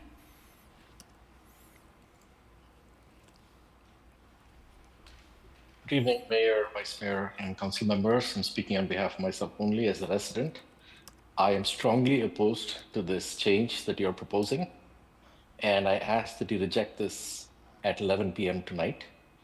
This really should be called a tax increase at 11 p.m. and nobody was paying attention, written up as a vendor approval when it is really a tax increase under the covers. You have no code enforcement today that is proactive. It is complaint-based. Repeatedly, I have heard from the Vice Mayor that code enforcement is complaint-based. We spent 6 months on an RV ordinance, and code enforcement does not go out and enforce that. When you have homeless, there's no enforcement. However, when there's street sweeping and you're 5 seconds late, people get tickets. So there's a sustained pattern here where residents, law-abiding, tax-paying residents that are simply living their lives, get harassed so that you can extract more money from them. And this one extends the practice. At 11 p.m. tonight, when no one's paying attention, having gone home after just being stupefied over the prior decisions that you guys voted on, we're now seeing this proposal that is really a way to extract revenue from people just trying to afford to live here. And what this is basically outsourcing to a vendor whose address is in Fresno, and who, by the way, is already operational. If you go to the city's website, it says we have already outsourced it. So the first question you should be asking is, why is this now in front of council if it is already approved and operationalized as the city's website says? The second question is, why is this vendor in Fresno? Are we putting the hands of our residents in somebody sitting in Fresno who's going to use this to boost their revenues and harass residents? The third thing you need to really look into is, what is the definition of a business? Is a school PTA, we are full of schools in Cupertino. Is a school PTA a business? Is a volunteer org a business? Is a cultural community a business? Is a church a business? Could a remote worker be a business? And the staff report says they could. But they say it's impractical. Who is to say it's impractical? Tomorrow you could have a council who decides to harass their political opponents by having this vendor go after them. How would you trace it? There's no way to trace it. We have an overly broad code that allows for the vendor to do as they please. And this is allowing them a free rein to boost their revenues and give the city a back channel tax increase when you know fully well that you are not going to have the support from residents. And instead of calling it a tax increase on the agenda transparently and doing it as the first item when everybody's paying attention, here you are at 11 p.m. really pushing a tax hike. Thank you, San. Next, we have Peggy. Welcome, Peggy. And I'm Going to pull up your slides that you sent me. Thank you, Lauren.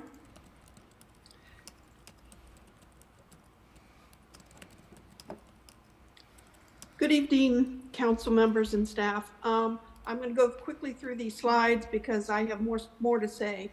One is I noticed from what Mr. Oroso said is apparently the business license fee is not $31.24. I looked at the fee schedule and apparently it changes. So nothing was said in the staff report about how much money we're talking about. Nothing was said about penalties and amounts. The definition of a business uses the word business to define it. So I think you really need to flesh out what a business is and who's involved. Next slide, please.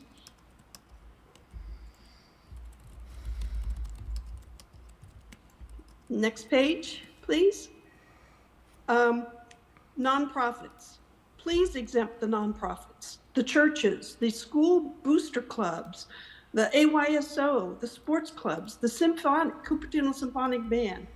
All these groups have no clue that they're considered a business.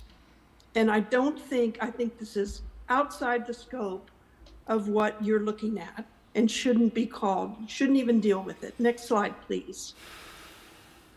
A business license amnesty program. When I first read it, it reminded me of the weed abatement program and how people are notified and penalized without having an opportunity to clear themselves first.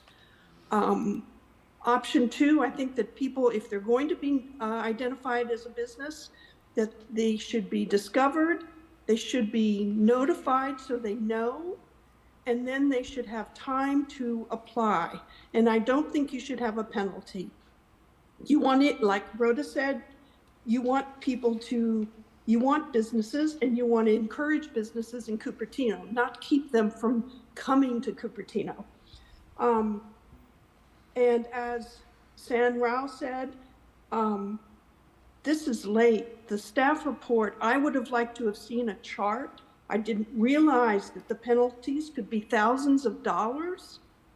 This is serious, and people need to know about it, and you need to have more outreach to get input from these people. Thank you. Thank you, Peggy. Mayor, that concludes the request to speak on this item. Okay, thank you. And I do hope that the members of the council and the public have read the municipal code regarding the business licenses.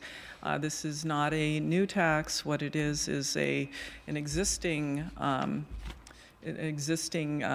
revenue generation with fees that act as a local tax to fund general city services and infrastructure, and the license help the city monitor businesses to ensure that they meet safety, zoning, and health regulations. I'm going to move the recommended action just to get this item to move along.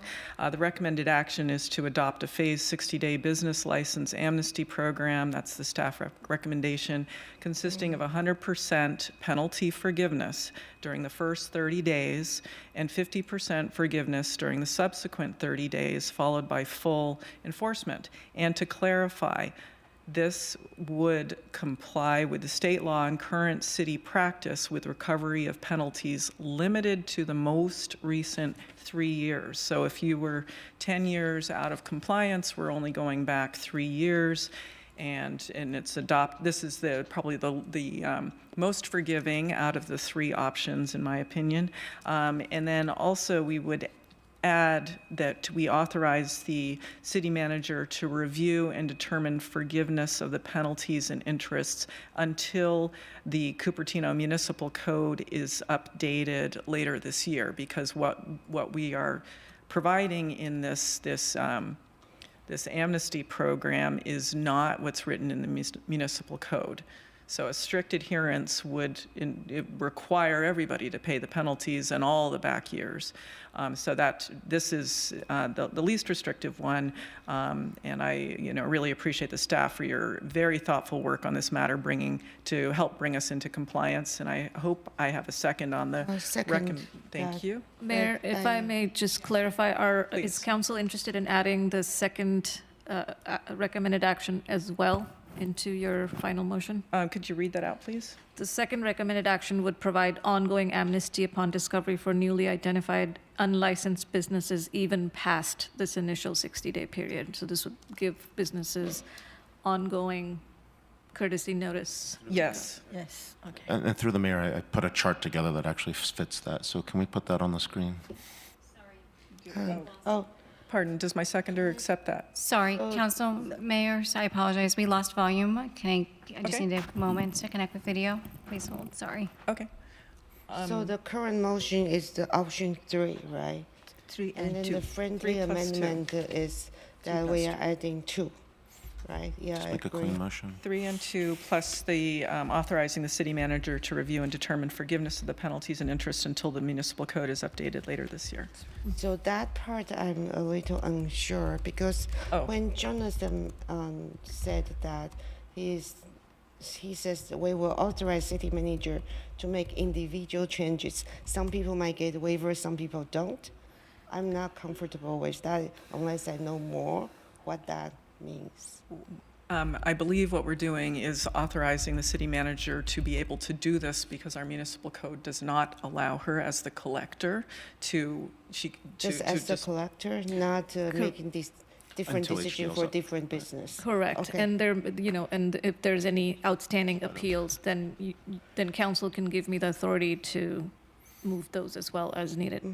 Okay. Okay. Councilmember Wong, please share your information. Yeah, can you put up the slide, Lauren, that's on this overhead, if that's possible? Or should I use the one out there? I can use the one out there, too. This one. Oh, just give it to her. Or you just give it to you?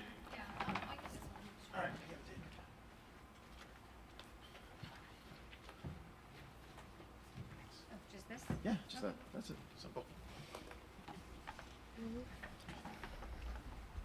Oh, I could have put up there. No, I just want to make sure we're clarified. There's 2x2 grid, which Jonathan already drew, but this is the same 2x2 grid. There's existing out of compliance and there's new, right? I just want to make sure that we're saying that, existing out of compliance is number 3, whether Cupertino initiated or HDL initiated, and new is amnesty for Cupertino initiated and also HDL. I just want to make sure that that's kind of what we're saying. So it's easier with a grid, that's all. And that's number 2. And that's number 2. Does that seem right? Yeah. Yeah. Okay, and we're all in agreement, and I think that's, the city manager is now authorized to go collect. I just want to make sure we're all clear. Okay, all right. And we will also be providing those FAQs, more of the FAQ information, and that will help so that we don't have children with lemonade stand thinking they need to file for a business license. Okay. We have neighbors who are doing crypto mining operations, so I think the kids are a little bit more sophisticated than lemonade. Yeah. It's less than $1,000 there. Mayor. Less than 1,000 traceable in Bitcoin. Okay. All right. Okay, it's getting late. Vice Mayor? Okay, so regarding nonprofit, I think there was still confusion. The staff report does mention today's action does not apply to any nonprofit. And the Muni Code already exempt nonprofit from business tax. And but then we do want to explore in the future, there is a way for nonprofit to register so we know who they are, we can reach out to them when necessary. But with the $16 a license, I don't want them to go through the HDL portal. I wish there is a way that they can just file a Google form so we collect information. They can check the boxes to say self-determined that they exempt. So unless someone complain about a specific organization, maybe we just want that database. So I hope that's something we could explore in the future. Then the same for micro business. we don't want to text them, but I think it's good to have that information so we know they are doing that business. We can reach out to them with any city information. They can help connect with each other by registering, so that there will be a directory of all these awesome, amazing businesses that people create, even when they are just a new startup. And yeah, I think it's clear. I think another thing that wasn't really mentioned is we are not adding new taxes. However, with the existing tax, some businesses, even well-known businesses, do not register or have lapsed in their registration. But some people are following the rule of registering every year. It's not fair for the rule follower to keep playing every year, and then some of those either forgot or choose not to register every year. So this is a process to make sure everyone is treated fairly based on existing city code. So, yeah. Through the mayor. Last comments? Yeah. Councilmember Fruin? Just wanted to underscore for everyone that the thing that's in front of us today is the amnesty program and not the substance of the ordinance itself. But I think what you're hearing from a lot of people is maybe this is something we really need to spend some time with. So I'm grateful that staff are planning on bringing us something back. Just to reiterate it for the public, much of this ordinance dates to 1992, and I think that business realities are quite different right now. So it's important that we modernize it. Thank you to all council members for your feedback, and to members of the public. We've heard some really good questions and feedback coming out of this discussion, and we will be taking those back and building our FAQs, and certainly as we clean up the Muni Code, we'll bring it back to council. Okay. Madam City Clerk, will you please conduct the vote? I apologize. Do we have a second on the motion? Vice Mayor? Okay. Sure, second. I have Moore moved and Chow seconded. Yes. Okay, please vote.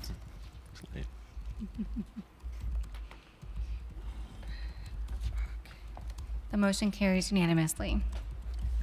Wonderful. Okay, thank you everyone for a very productive evening. Our next city council meeting, I will mention this again, it is on Thursday. That is Thursday, February 19th, 2026. The city facilities will be closed on Monday, February 16th, and Tuesday, February 17th, in observance of President's Day and Lunar New Year. And with that, this meeting is adjourned.